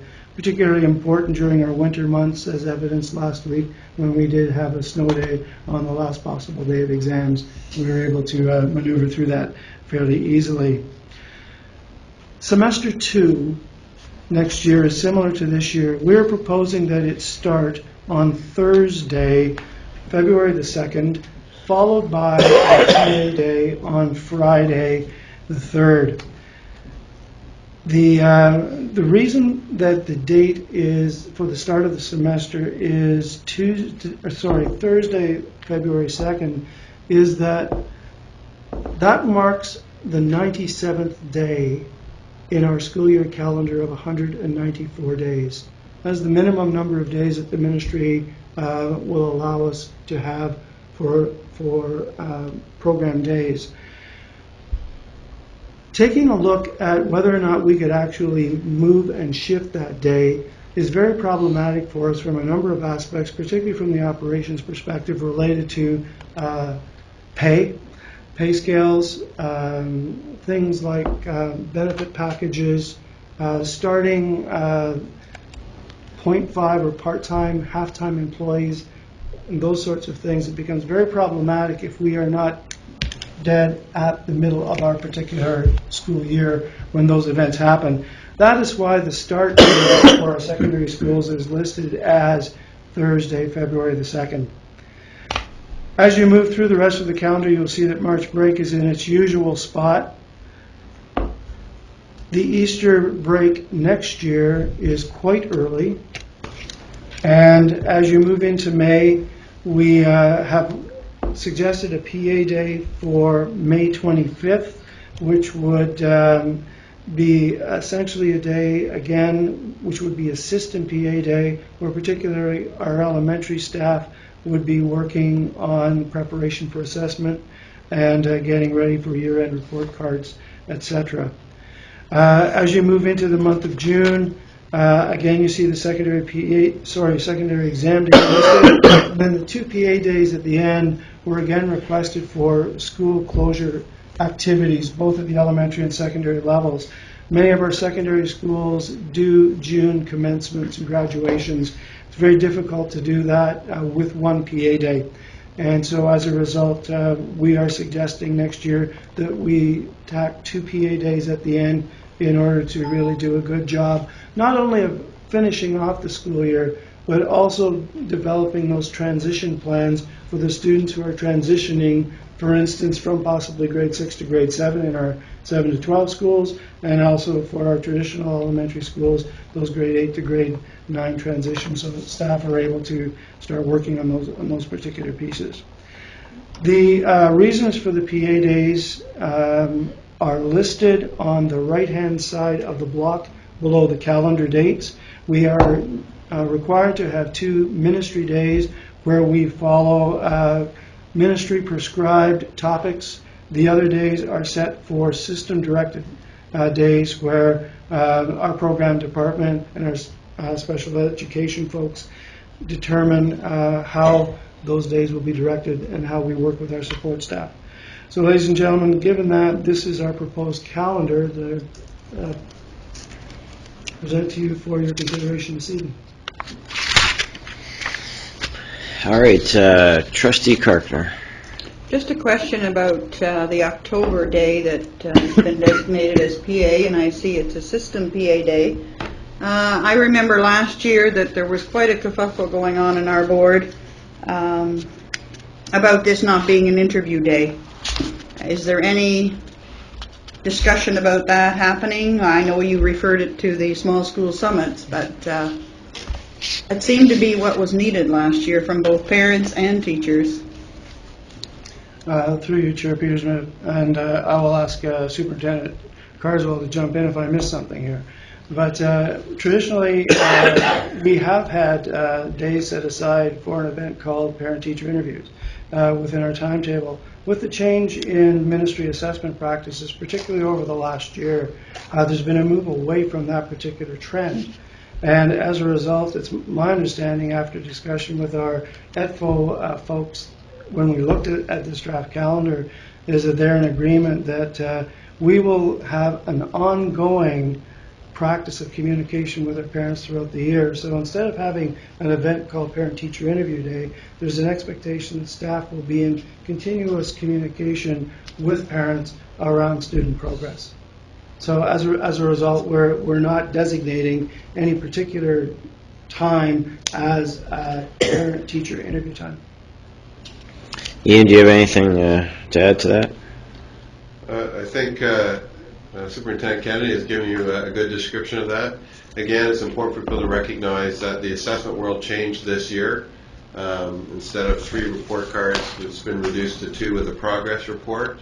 And again, the intention, I believe, of the direction and assessment is, again, that the communication be ongoing and regular rather than a solitary event. There's nothing to prevent a teacher from meeting face-to-face with a parent at any time during the school year, or to communicate in some other mutually agreeable fashion to keep parents apprised of student progress. Follow-up? Yep. Go ahead. Through you to both Mr. Kennedy and Mr. Carswell, taking from my background as a professional teacher, that is something that happens anyway. There are continuous communications between parents and child and teacher. I just know that this was an issue last year, and I heard about it. I wasn't a trustee at the time, but I certainly did hear from parents quite loudly that when I became a trustee, look into it. So I'm just passing that on to you. I think that on that particular issue, one of the things that maybe we could look at is that I think that teachers understand the expectation. I think everybody inside the educational community does, but I'm not sure that parents understood the change, nor did they understand what is their role, how is their role changed, because I think most parents have it in their mind that they hang on to their concerns until report card time, and then they go and they see the teacher and they raise those concerns. And that's been the way that they've done business. It's the way their parents did business, and it's just sort of ingrained. It may not be the best thing for the child, and I think that most teachers would wish that parents, when they had issues, would bring them up immediately. But so I'm wondering if, while we transition, there may be an opportunity for us to look at assisting parents in understanding the new expectation on them and whether it's reminders or just, following up in newsletters, it just seems that there was a disconnect at the time. I get the change, and I understand the reason for it, but parents, though, just seemed not to understand what their role was in this new paradigm in the fall. Remember, in this agrarian calendar that we still have, that what's happened here again is that in our rural urban community, it's not reflective of where the decisions are made in Toronto. And I've said this before, if you can't see it from the CN Tower, it's not a part of Ontario. And we have to go back and remind them all the time that we have models that serve us quite effectively here, and when you make one decision, and this decision was made very, very late, Trustee Carter, it was made after last year's calendar was put together and so forth. But there's a philosophical paradigm shift here, and the chair has it. They're expecting ongoing, in-depth communication all year long, so that you don't wait until the October or November PA day to say, Rodney's really, really suffering. We've got to do something different. They're expecting ongoing, dynamic communications based upon ongoing assessment. The piece that we do here is that, quite frankly, and I'm with you, Trustee Carr, this is what I have only ever known, and I understood the frustration. I think what we have to do here, and we will not be caught off guard this time, is that we're going to have the opportunity to put a comprehensive communications campaign together that goes home to parents explaining, and to grandparents, this is what you should expect, here's how your involvement, and we want to get to things earlier than before, because Trustee Carter, you may remember those things were accused of back in the old days of, well, why did this come to me now? Why didn't I know about this in September? And so we're going to have to start to do this a little better. But I think a communications plan, and that's well out ahead of this will help all of us. And I think that Ian's already got his head around this. Trustee McAllister. No, I'm going to pass. Thank you. Trustee McPherson. I have to pick up on what Carl said. Parents were very much expecting to do the interviews on that PA day. I got several phone calls upset that actually started the week before because teachers were starting to schedule meetings at odd times, so to speak, like 4:30 on a Tuesday afternoon. And so I think we have to better communicate the fact that that is now a PA day and that parent interviews will not take place, but again, as Greg said, make sure they know that they can approach at any time. But one of the concerns that was expressed to me on last year's calendar, and I don't know whether it's a bad case of cabin fever being locked up with a bunch of school-age kids during the middle of the winter, but I've actually had parents ask if we would give consideration to shortening the winter break in December. This came especially from parents of special education children who had 2 weeks off in the middle of their learning experience, and in some cases literally fell off the rails when they went back to school. And we do 1 week in March, and I realize we have to coordinate this for transportation and a whole bunch of other things with our co-terminus boards. But looking at this, I wonder, could you not shorten the winter break? And I realize there's more implications than just that. But to me, and to a lot of parents up our way, 2 weeks is too long at Christmas. So, how rhetorical was that question? I'm not just sure how rhetorical it was, but Unless somebody has something really wise to say. Okay, Trustee McDonald. Oh, I was going on to something else. I Oh, don't have okay. anything wise to say. Okay. Director, do you just want to make a quick comment on that? This is so many contracts involved with this. We got accolades of how we handled the last 2 years. You may remember the citizen said to the Ottawa board, why can Upper Canada get this right and you can't? And what happened was I was asked to work with the other directors so that the 7 regional all came together. The fact is here, as Superintendent Kennedy said, the biggest change here would be is that, and it would be a nightmare for HR, is that if you had 99 days of teaching on the one side and on the other side 95, you'd actually have employees that you'd have to change dramatic, different things that we have to, and so the calendar and the number of days is critical. And I agree with you, Trustee McPherson, sometimes you look at this, where do the kids fit in? And I think that's what I heard you saying, is that I think we have to think about that, and this particular, the way the stars have lined up, it's just the way this is lined up. That's the stupidest thing I've said. No, fair question. You have always been consistent on shortening the time students are on holidays, including questioning the summer holidays. So you've been consistent. Yeah, that'll get me kicked out somewhere. Trustee McDonald. Thank you. I have a question about the Christmas holidays, but not shortening it. One of the issues that I heard of from parents is that we are in a situation in many of our communities with split families, blended families. And the reality is, with 4 boards to choose from, those blended families often have kids that are in separate systems. And the English school boards had similar vacation time or holiday time at Christmas time. But the French board had a week prior and went back right after New Year's. Has there been any consultation with the French boards to coordinate that for next year? Through your Chair Peterson, yes, actually the French language boards are aligning their calendars similar to what we're doing. So next year, every board in Eastern Ontario, French Catholic, all have the same calendar? I'll defer back to the director because he was at the table. We will not know, Trustee McDonald, until the trustees vote.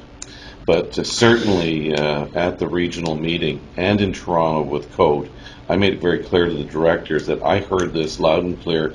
You got it right. Well, we did this. Can you not work with the French boards? And this particular time, we've turned to every rock we can. And I'm hoping that the trustees will see this as a strength of working together, not as. I do know there's that, and we've seen it in our consortiums, different things. There's a, we're going to be different for the sake of being different to say this, but I do think we made a very, very strong place. Serve the parents first. And let them. There's nothing. I heard from several parents in writing that, why'd you do this? I've got 2 at home and 1 here, and it just, wrecked our holidays and so forth. So we've made it very, very clear from my position, and now from Ted's position and the regional office's position, that this is what we'd like to do. Where the trustees go, I think it'll be interesting to watch. And just another question around calendars. It doesn't appear to be any trade secrets within establishing the calendars. Has there ever been any thought to putting, a multi-year calendar together in the sense that it would be tentative, not approved, but at least allowing, a 2012, 13, 14, 15 calendar to be visible from a tentative standpoint? Obviously, there's a process in place that the boards have to approve it by a certain date, but people can start looking at that as we move forward. We know what the calendar looks like for eternity. So, is there a reason why we only do it 1 year at a time? I guess. David, and certainly Superintendent Kennedy will want to respond. We have had boards that have gone to multi-year calendars, and what's happened is got them into difficulty with collective agreements.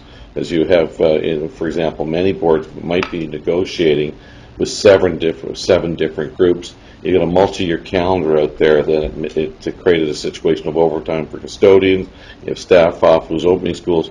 You have schools that perhaps your teachers are in, but your custodians are off. And so what they have noted, I think Ottawa Carleton was probably the example, is they had a 3-year plan, and it failed with all the different collective agreements. As best you possibly can do. We know where the stars are going to be in 3 or 4 years, and where the moon's going to be, but the fact is sometimes you're not quite sure where the bargaining has gone. Ted? We'll just echo those comments. Sums up. Student Trustee Castleman? After hearing some of the comments, I realized that it seems to be sort of set in stone with the other boards, but what I had heard from my friends, and I know I felt this myself, was that I didn't feel that 13 days after the Christmas holidays was enough time, between going back to school and the starting of exams on the 26th. And I thought that having the holidays later in the year or later in the school year was actually a big inconvenience to high school students, and I would prefer, and I'm sure my other students or my peers would agree with me, when I say that I think most of us prefer to have the holidays begin on the 19th instead of later. Just my thoughts. Okay, any other comments? Trustee Buckland? Thank you, Mr. Chairman. It's a question about this year, but it leads to the question of next year. That's in order. I want to look at last week, example now. How wonderful that the snow day was on a snow day. I mean, that is a year in advance. But why do we need, one question, why do we need this cushion? Why could you not just move on the other? And so I had several comments about the exam and the snow day and one day of next semester in that week, particularly for special ed people. In one case, the family was split, and so one guy's home and the girl is there and so on for 3 days and is at school one day and then is off Friday. So she found it difficult to hire someone to look after one kid for a while and two for another. So that was a serious complication for this particular instance. Is this going to happen again next year? Through you, Chair Peterson. At semester end, when the exams occur right to the 97th day, there's an expectation that all students are still in attendance if they are in specialized programs. These days are still instructional days. The fact that we started semester 2 the next day is not uncommon across many boards in the province. For instance, the Ottawa Carleton District School Board has no break between semester 1 and 2. Historically has not had any kind of a break. They move their PA days to other spots. We've traditionally had one PA day established at the 97th day of the semester in order to allow secondary schools to do organizational turnaround as required. So it's one day that students would not be in attendance if they are in highly specialized programs. In our elementary schools, traditionally that day has been, again, a second day for a variety of PA activities. So that is exactly the plan, again, for next year. I can speak from my experience as a secondary principal and secondary administrator for a lot of years, in the sense that semester turnaround is always a hectic time for at least 3 or 4 days, no matter what size of secondary school you're in. Because not only are classes being shuffled, and as students change their minds about the courses that they are choosing for semester 2, often because teachers may have switched sections of courses, etc. There's a number of shuffles that occur, and also there's a lot now shuffling of staff between schools because we have a number of staff who are on part-time contracts. And because of seniority, etc., there's a lot of shuffling that happens.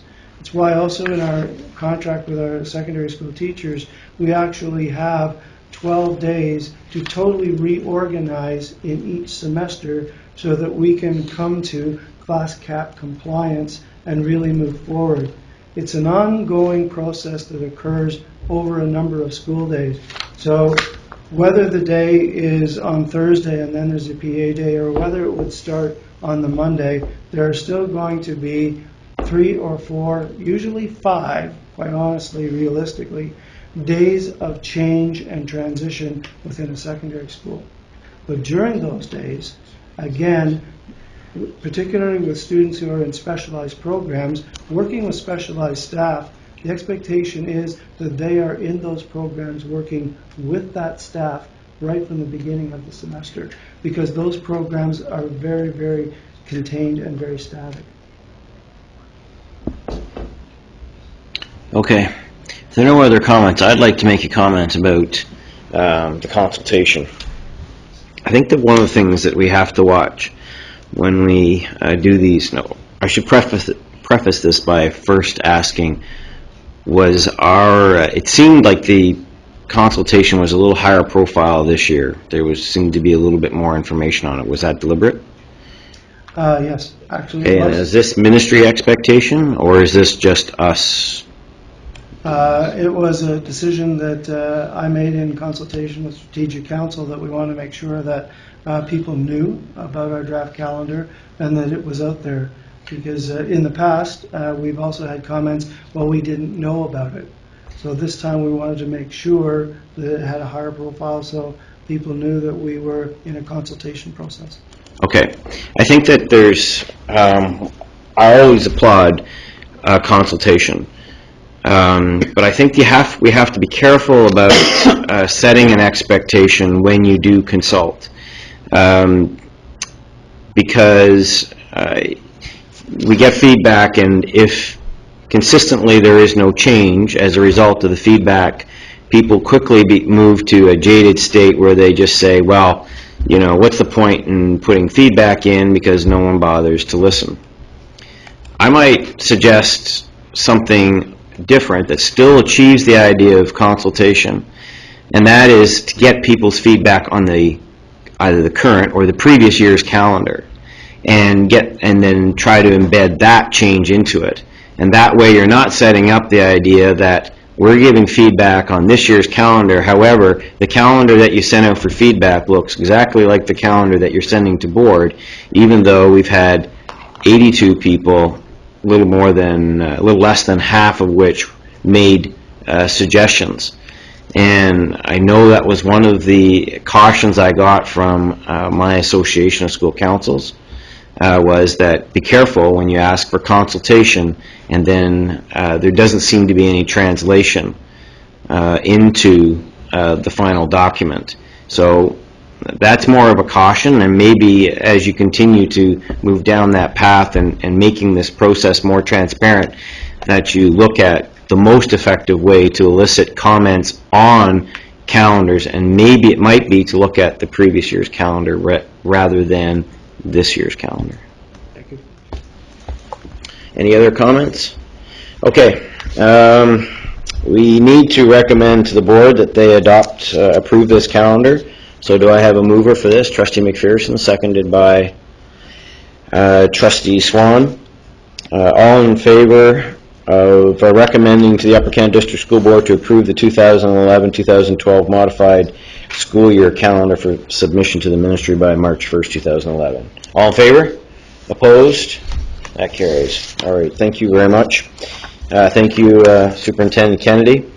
I'll move now on to the Transportation Consortium update, and I'm going to provide some of the material, and if I miss some of the salient points, my partner on the consortium will no doubt pitch in, Mr. Gales, Superintendent Gales. The STEO, the Student Transportation of Eastern Ontario, and my partner, Trustee Director David McDonald. The Student Transportation of Eastern Ontario, STEO, has been in operation for, I guess, about 18 months, almost a year, a little more than a year. The organization came about as a result of a ministry directive for all boards to enter into transportation consortiums. At the time when we entered into this agreement or this process a year ago, we were the last board to not have a consortium agreement with their coterminous board. We spent the last 12 months meeting, having very polite, respectful meetings, having discussions in and around the edges, working out how we're going to move forward. We just recently had our first E&E review, which is to measure the effectiveness of the Transportation Consortium. There isn't actually a relationship between the ministry's calendar and where we are in the process. So they were going around the province, and we were up, and so we were on the list, despite the fact that we were so early on in the process that not much had been accomplished. So it's going to be no surprise to us in the summer, when this document is made public, that we will have a low to moderate low rating. there is a financial stake to this. Currently, because we don't have a fully functional consortium, we're losing % a year. Is that correct? And that's up to, so it's cumulative. So we're up to 3% per year now. That's both boards, as a penalty for not being in a transportation consortium, fully functional. And the bait that they're using for boards to get into these agreements is to set a promise to cover off up to 100% of your deficit in operating your transportation consortium. So for us, there always has been a rather a big incentive to complete this process and get into a transportation consortium, as we have traditionally always ran a deficit in this budget line. And obviously, it's now becoming increasingly harder to balance this budget line with the 3% reduction. We are at a point now where both parties are active and truly engaged in seeing that this comes up, that we get this consortium up and running as quickly as possible. At this point, we're in the process of, through a third-party consultant, coming up with a profile, a job description, so to speak, of the chief administrative officer of the consortium. And we will use that same consultant group to do the hiring. The reason that the consortium went down this road was to ensure that there was a sense of fairness on both sides when we came to do the hiring.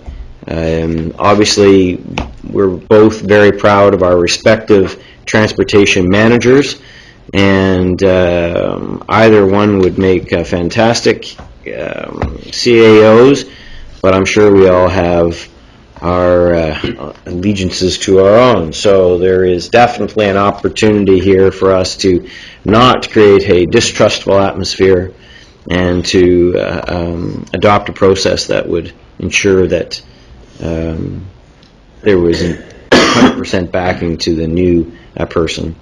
So that is where we are in this process currently. We look to have the process up and running for the CAO's position by the end of March, if I remember correctly.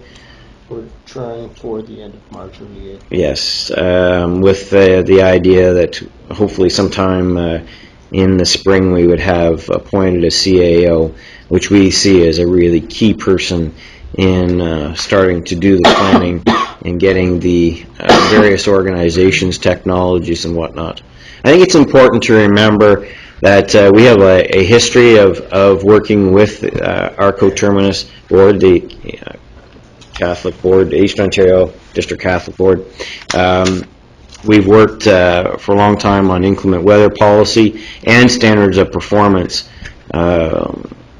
We have a unified document on that, one of which the ministry uses now as a provincial template. So we have a good history. It was never the issue around the coterminous board's reluctance to do this was never around our becoming partners with us, but more about them, they're not truly understanding what the ministry was trying to accomplish. And if anyone does understand what the ministry is trying to accomplish, I'm waiting for that answer too. Interestingly, during the E&E review, there was no real investigation on cost savings. There's no benchmarks. There's no discussion on whether you are spending money wisely or whether you're adopting best practices that reduce costs. It was more about whether you had aligned policies, whether all the paperwork was sitting in the same binder, whether everybody was working in the same building. Very little to do with actual ensuring that there was an effective, efficient transportation system. Just in conclusion, both boards, the main focus our main concern as we move through this process is ensuring that the responsive, customer service-centered transportation departments that we both currently operate, and many of you deal with as your constituents work through transportation issues, that we don't lose that part of the service. We know they're going to have to move to a separate building. That's inevitable. But we're hoping that we can overcome the physical separation and maintain that really tight tie that we all have with our transportation department. So I'll take any questions. And Rick, did I miss anything? Okay. So I'll take any questions, and if there are any, Trustee McAllister? The consortium is one which obviously has to proceed because of the ministry directive, and I also appreciate that our own transportation department is doing a fantastic job, and I feel we are delivering a great service. So the consortium is a bit of a mixed blessing. However, one issue that the public does understand very well is a possible, when it may be real or perceived, is a possible duplication of buses on the roads. Will this consortium address that issue? Rick, you're probably in a better position to answer that.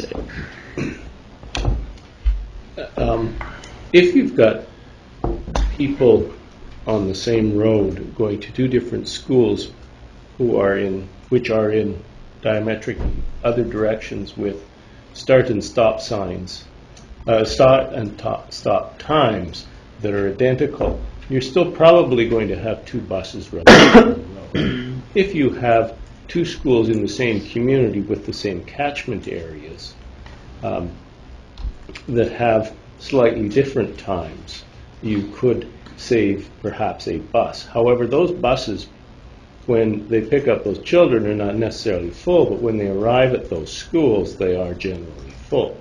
So the question is, to the degree of savings, it is very difficult to say until you actually do it, and it will be several years before there is sufficient combination of all of those routes and resources and whatnot before you'll know for certain. There are two sort of key first steps to operationalizing this.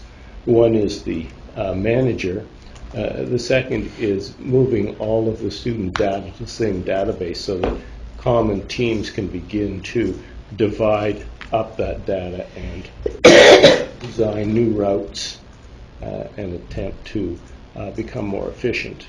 There is also, when we talk about KPIs, there are a number of different issues. There are cost KPIs, there are cost benchmarks. There's also service levels. The service levels between the two boards, while the walking distances are the same, our Terminus board has late buses at some of their high schools, something that we've never been able to afford. So those service levels will have to be brought together as well. And so there are a number of variables that will eventually come together as we work through this. So theoretically, there would be a less expensive product at the end of this. However, until there are benchmarks, and we are setting our benchmarks now, so we know where we are now. So 5 years from now, 3 years from now, we'll be able to compare where we are now to where we will be, and we'll be able to answer that question far more precisely than we are right now able to do. Mm-hmm. The ministry and their consultants assure us that there is going to be savings. However, we know that from our conversations with contractors that there are not necessarily the savings that are being predicted. On the savings issue, my partner, Chair Ron Emer, has always asked. He has said all along that he would agree that the consortium was the way to go once it could be demonstrated that there would be savings. And one of his, I think, ideas was that if he that by waiting, that there would be some of this data available. And I've heard him very loudly ask for this this information, and it's never been forthcoming. And so if it does exist that somehow it's going to save money, they're certainly not being overly transparent. So that leads you to believe that perhaps it doesn't. And finally, they've given up even trying to pretend that that in the foreseeable future that's even an intention. Did you have something you wanted to add? Just to, not to be argumentative, but there are savings that are 10 and 15 years down the road that will be realized over a longer period of time. The Appeal Board has been in the consortium for over 25 years. And I think sometimes we get the idea that that means that all the kids are run the same buses. It doesn't. What it means is that you have all of the planning, all the strategizing that can be done over an area with an economy of scale as you go through. But even in the Appeal Board, the realization of the savings didn't come down until further on. What we're doing, I think what we have to be careful of as we do this, we have a very efficient and size that's very efficient. We have, and Rick can explain, we have got to a point with such sophistication that we're tracking all of our buses in real time. We can go on the computer screen and we can see all of our buses traveling, and those things help us with mileage and predictions and so forth. And we have to watch in the consortium that we don't lose some of those efficiencies that help us to go through. My concern, I think the chair has said this, is that we don't become too hands-off, that somehow we're phoning a stranger to talk about some of the things that you and I've talked about, bus stops and different things, and all of a sudden there's a sort of third party we have to go to into, because as you know as trustees, sometimes 9 or 10 of your calls are about transportation and where the bus stop is and so forth. And I'd like to think that we're able to keep a very intimate level of service with our people, and as the chair said, we are very fortunate. One of the best managers of transportation in the province with us, and I'd like to think that will be quite successful, and that will help us moving forward. Trustee Carpenter? I have one concern about this consortium being developed, and I know it's a ministry mandated, but I'm afraid down the road that this is going to lead to us losing our private company, our companies that we deal with, and it's going to lead to one bus company servicing Upper Canada and the Catholic Board. So I hope that doesn't happen, but I'm concerned about the bus drivers that we do have and the companies we do employ right now. And that very much was, that's a concern that both our boards have maintained, and I think that there is, has always been an appetite to try to ensure that doesn't happen. And during the E&E, much of the time that we had with the consultants, who ironically were the same consultants that did the ministry report we were talking about earlier, maybe not the same people, but same company, that we were told that as long as we met the guidelines, the procurement guidelines, that we could put in whatever policies we wanted, as far as we could go as far as limiting the amount the number of runs that any one particular company could hold. So we're putting much store in those statements, and I would expect that that would be part of our approach to ensure that doesn't happen. We're well aware of the value of having these companies, but I just think it makes good sense too to have multiple suppliers rather than just a single supplier. So I would look to the consortium to structure its RFP policy to ensure that we protected some of the smaller operators. So, Trustee Buckland. Thank you, Mr. Chair. I approve that move as well. And I have two things. One, best practices to me means the best service that the student can have. And so my guideline would be, if the Catholic Board has before and after school busing, which we do not have, I want that for our students too. So it might supersede expenses, but that would certainly be the guideline I would want to use. Secondly is city transportation. And I know we did meet earlier when the city refused to give us a reasonable rate in Cornwall, and in spite of Superintendent Gale's excellent bargaining skills, they claimed that they could save $1 million by not buying buses to transport our students. And so we now have all of these buses, both boards, 4 boards, traveling the streets of Cornwall, which certainly has an effect on on urban transportation, which could be made more efficient by the city handling. And the other part is that the city gets incentive for mass transit, which could benefit us in the long run. So I think those are 2 things that I would like to see as part of moving forward in any negotiation with the board. What was your first point again? Sorry? Best practices consist of the best service to the students we are transporting. Sure. To that end, the discussions again that we had during the E&E review, because we were very interested in that, because there was nothing coming down as directives that you needed to live within your current budget allotment, that you could go to your budget plus 5%, or it was your budget minus 5%, or there was no guidelines whatsoever. The enticement is that the ministry will cover up to 100% of your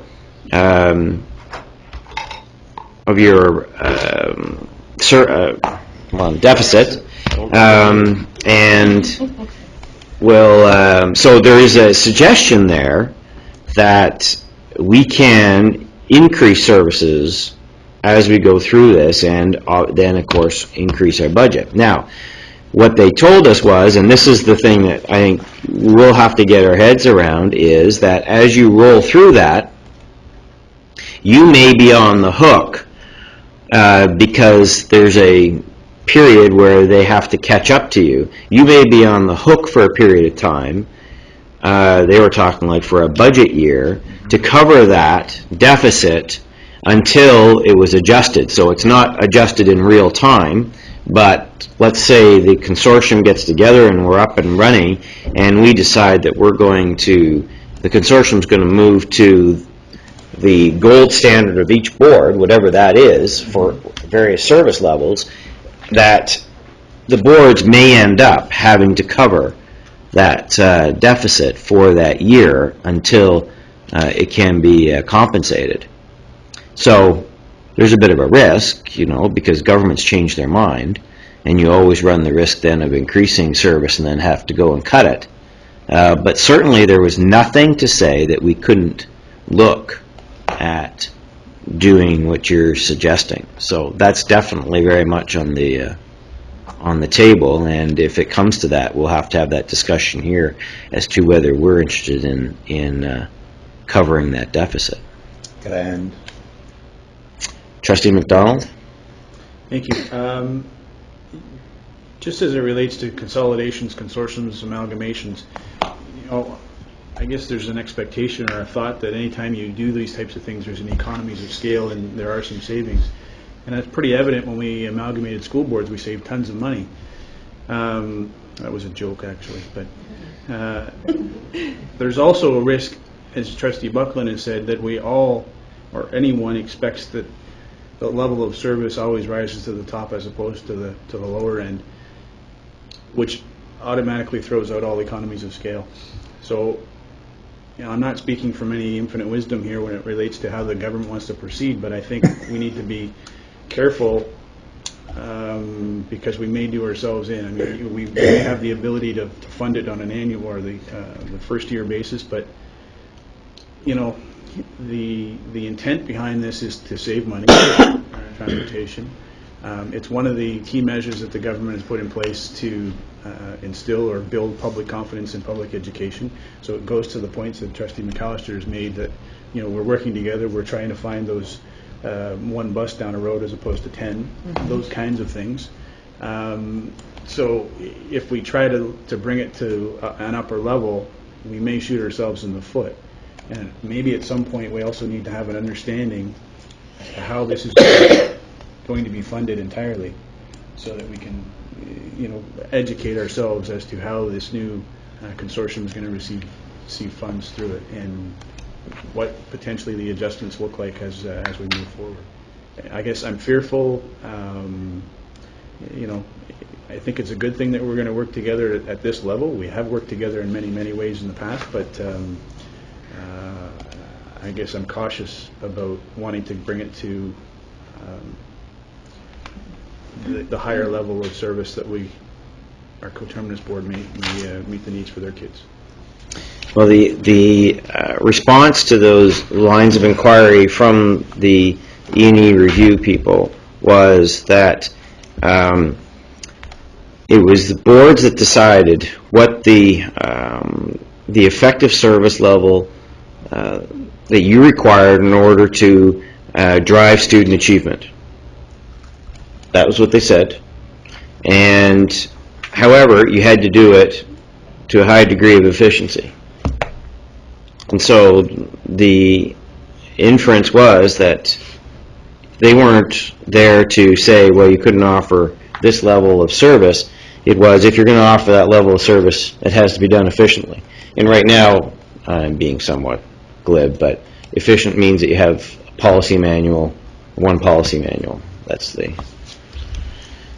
Superintendent Gales?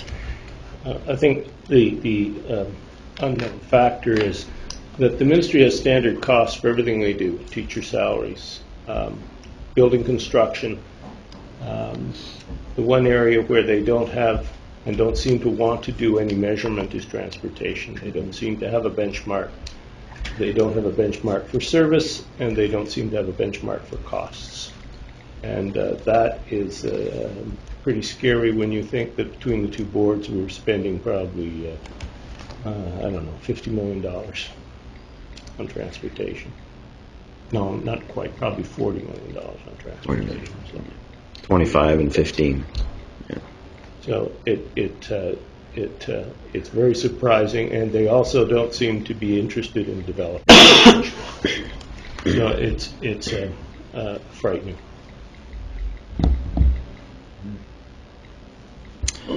All right, no further comments? Okay.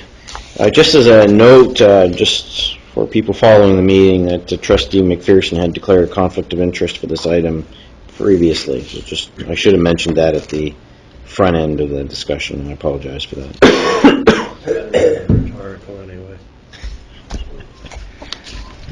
Move on now to the debenture bylaw, and Mr. Gales, this is your piece. I brought this forward so that trustees would have a chance to discuss this issue. What happens is that the board uses either current funds or funds from borrowed from the Royal Bank on a short-term basis to pay for the construction, major construction that Mr. Hobbs has his department make. So Bantley Kill Collegiate and a number of high cost repairs to schools, boilers, green projects have all been carried out over the last 12 months. And so right now we're sitting with various loans of 12 million or whatever that number is in the report. At a point in time, actually it's 17 million. So there's a process whereby you request the ministry to use debentures to fund the balance of the short-term funding and turn it into long-term funding. In order to do that, there's a process that you follow, and we're in the midst of that process now.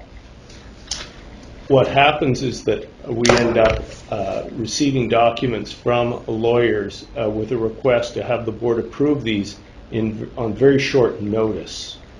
And these are legal documents that are fairly lengthy and pretty complex. Really what is happening is that these documents are being approved by the board. They go back to the ministry and what's called the OFA, the Ontario Financing Authority, and they in fact sell these debentures to obtain the money to pay for the this construction, and then we are reimbursed over a period of 25 years. So the process for this approval is known as a bylaw, a debenture bylaw that the board must approve. So it's expected that at the next meeting, this will come before trustees for an approval for $17 million.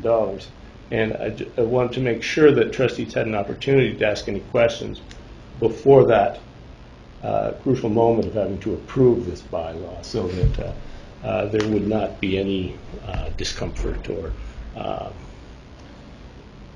issues not known to trustees at that time. And so that's essentially, it's information. It's a notification that there will be a request to approve a borrowing bylaw at the board meeting, hopefully. Right now, we're still waiting to find out if the ministry will approve the full $17.5 million debenture going forward for those projects. And lawyers in Toronto are awaiting that so that they can finish putting the numbers in the documents that they're preparing. This is very similar to what trustees have seen each year. We have now, however, a new board, and so it's a notification that that's coming. All right, any questions for Superintendent Gales? Okay, thanks very much, Superintendent Gales. We will wait with great eagerness for your debenture bylaw at the board meeting.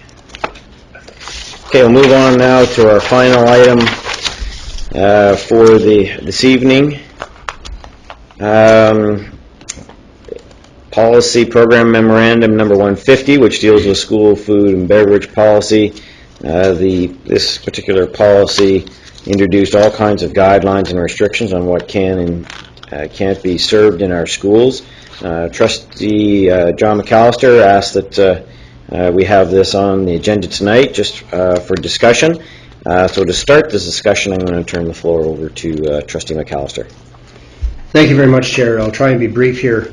This policy program memorandum number 150 means that the board is going to have to develop its own policy pursuant to the memorandum. And the goal of the policy is rather indisputable. It's good learning and healthy nutrition. And to be clear, the new standards do not apply to foods offered at no cost in schools, food bought from home or purchased off school property. It does apply to all venues, programs, catered lunches, and events in schools where food is sold. As well, principals can designate up to 10 special event days when there are exemptions, but these days can be used up rather quickly. However, it's easier said than done, and here's why. There are 3 categories of food sold at schools. The first one is sell most, which must make up 80% of all food and beverage choices. Sell less, which must make up no more than 20% of choices, and not permitted. And all 3 categories refer essentially to levels of fat, sodium, sugar, and fiber. And the problem for hot lunch programs offered by some schools is that 80% of food and beverage choices must be selected from the sell most category. And finding that balance is not easy for volunteers. It requires that they read labels to determine the ingredients for each item and assess this information according to the size of portion, recipe, or brand. And for mixed dishes without a label, the major ingredients using the appropriate criteria must be assessed. As a result, there sometimes is added cost. The other problem is that after having done all this, students, especially secondary students, may not appreciate the effort or the appearance of the food, such as whole grains, hummus, lower fat cheese strings, etc. In secondary schools, students can eat with their feet and leave the building. So there is confusion with a policy that has very little wiggle room. And I'm just asking for comments from others as well, but I'm asking that our board policy be developed with the view of supporting our schools, their volunteers, by developing partnerships with other agencies and by publicizing the best practices from all schools. I'd appreciate if anybody else has anything to say. Trustee Swan? Hi, thank you. I have attended 2 sessions on this bill, one in Toronto and one which was put on by the health unit in Toronto, and I just attended another one this Tuesday, put on by the local health unit at Oxford on Rideau. And I think the health unit is working with the schools. I'm sure they'd be willing to come out to everybody's area and put on the presentation that they've developed in regards to this new regulation. One thing that came out of the meeting after the health unit presentation, and I think it was a very good comment, was some people from the North Grenville family of schools have done a lot of work. And now one comment that came up is there's not a whole wheat bun right now that has low enough sodium in, but there is a white bun. And so they seem to think, the health unit seems to think that manufacturers are going to start manufacturing according to this Ontario regulation. Some major companies were contacted, pizza manufacturer, and they make their sauce on site, but they wouldn't give, and they've been asking and asking, and they haven't been able to get the exact ingredients that are in that sauce. The manufacturer did say they'd be willing to go whole wheat bread, but I guess significant time's been spent by parent councils or members. They've formed a team out that way, and the point that I guess I'm trying to make is perhaps we can somehow look at how we can support our schools. So the area in North Grenville, for example, she already knows which hot dogs are okay or which buns are okay, and where can we post this information so it's shared between all our schools, so you don't have schools in one ward doing all this legwork and schools in another ward doing all this legwork. And as well, there's recipes. There's a recipe book out for baking, for bake sales and that, and perhaps we could even get together and have board-wide, each area do a few recipes and perhaps put it towards a cookbook to help parents and sell money, whether it be for Foundations for Kids or something like that. So anyway, that's just my thoughts, but I really recommend that anybody who has calls, that the parent council see the health unit presentation. It's very good. Thank you, Trustee Swan. Director? I met with the medical officer of health for both ST&G and for Prescott, Russell, and Lanark, the Leeds and Grenville. And this is right now so early. And as you said, Trustee Swan, the manufacturers aren't even up to speed on this yet, and their main customer are not school councils, it's Loblaws and the superstores, and they're paying attention to those things. And I think as parents, what I understand from talking to one of the principals up there, they really feel that once the parents start to lean on what they're looking for, I think it's going to take a bit of time, but it's coming around really quickly. And I think the parents are going to have a few things to say about the things that you can pick up at the stores. But I think what we will now, I saw the presentation. I think the schools are already racing to have them come in. I think what we have to do, I think our school councils, as Trustee Swan has said, they're looking for support from us. And if we can create a common sort of site for best practices, we'll be very, very good. In fact, we may be already on to something. Are we, Ian? Yeah, we do have, within our program department, Kathy Sawyer-Griffin is working on training materials, programs, supports for principals. I don't have the date off the top of my head, but we have Tuesday. Well, there you go. Tuesday, they're scheduled for working with her colleagues and principals, sharing information, best practices, resources as it relates to implementing this policy in their schools. Trustee Carpenter? I was at a parent council meeting this morning, and they're very, very concerned about this, but they've already started healthy snacks in their school. But what they're finding out is that the parents aren't being educated along with the children, and on the off days that they don't provide a healthy snack, the garbage is coming in through their lunches. So they're concerned that the parents aren't on board with this process, and that perhaps when you're looking at this, Mr. Carswell, that your team, how they can get the message out to the parents on a consistent basis. Director? I think we have to be careful here. What I understand from out of North Grenville to the swimming pool that we had there earlier in the week, I know we don't have it any longer, but the fact is I was talking to several of the principals at that particular time there, and they're quite concerned that they don't want us to go off as the quote-unquote the Gestapo. that as Carol has said, several of the parents don't know this is going on. They're busy with their work. They're making sandwiches. They're sending little Joey or Sally off to school. And what I understand, we've got some kindergarten kids who are afraid to open their lunch boxes because they don't want their teacher to see what's going on. I think we have to have a bit of grace, a bit of balance, and recognize that we move through this. I know at Kempville, they're moving through a grace period so to make sure the teachers and the staff will recognize that we're going to learn over the next month or so, and let's get this right and over-communicate with our parents, because the parents want to do the right thing. But what you don't want to do is have it's ironic we're talking about child mental health. You have a little 6-year-old who's worried and anxious about her lunch break. I mean, what kind of learning is going to go on? So I think we have to be, show some common sense, educate everyone, and say, it will be better for this 6 or 7, weeks down as we go through, but let's be careful. Student trustee Castleman. I think it's important to note, though, that it says right up front that it doesn't apply to lunches brought from home or purchased off school premises. So a lot of these things that the board would be putting forward would just be guidelines, because the parents are under no obligation to follow these rules. And the other thing I wanted to mention was, in particular, high schools with cafeterias, is it is possible for the cafeterias to come out of this successfully. I know at my school they've already started programs at the school. They've increased inventory of healthy choices, and they've actually seen an increase in business over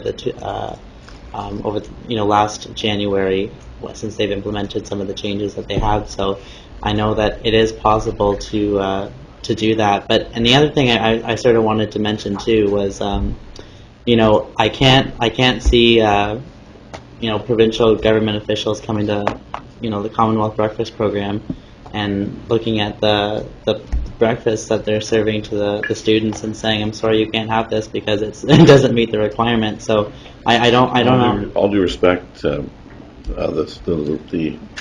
local health units are very concerned with what the kids are having, and they are coming in and inspecting. So although they're not coming down to find a grade 1's lunchbox, but they are inspecting the whole schools to what the school is doing, and they're expecting us, even at the youngest level, to meet the proper eating standards. So, no, there isn't anyone standing at the door checking lunches, but they are checking the entire school, and they'll be checking for board policy on compliance. Are you finished? Sorry. Yeah. All right. Superintendent Gales. The other thing, of course, that's going on is that the caterers in our high school cafeterias are well aware of this, and they've been working on it since it was released. And there are 2 schools, Smiths Falls Collegiate and Glengarry District High School, that after Christmas started test marketing their new foods. And so they're seeing what the impact is on their sales, because their concern is that if kids walk with their feet, or vote with their feet, I think is the term, that they will lose sales and they won't be able to continue to offer those services if they start to lose money. So the chapters goes on. And it may be in very small places, in very small schools, that the operators will have difficulty keeping the cafeterias open. And we'll find out. Trustee Swan. Just one last point on that. I don't think I mentioned there is a tool on the internet where you can plug in ingredients and it tells you a breakdown of how much sodium, how much fat, how much whatever other areas they're monitoring. And the health unit out in North Grenville is also willing to work with mom and pop caterers or mom and pop restaurants to help them comply so they don't lose business out to the schools.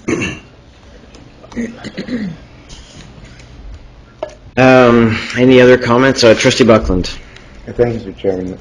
There was a presentation from one supplier at the recent conference who said he was very successful and things were moving ahead as he was cooking fresh stuff and giving kids the nutrition that was required.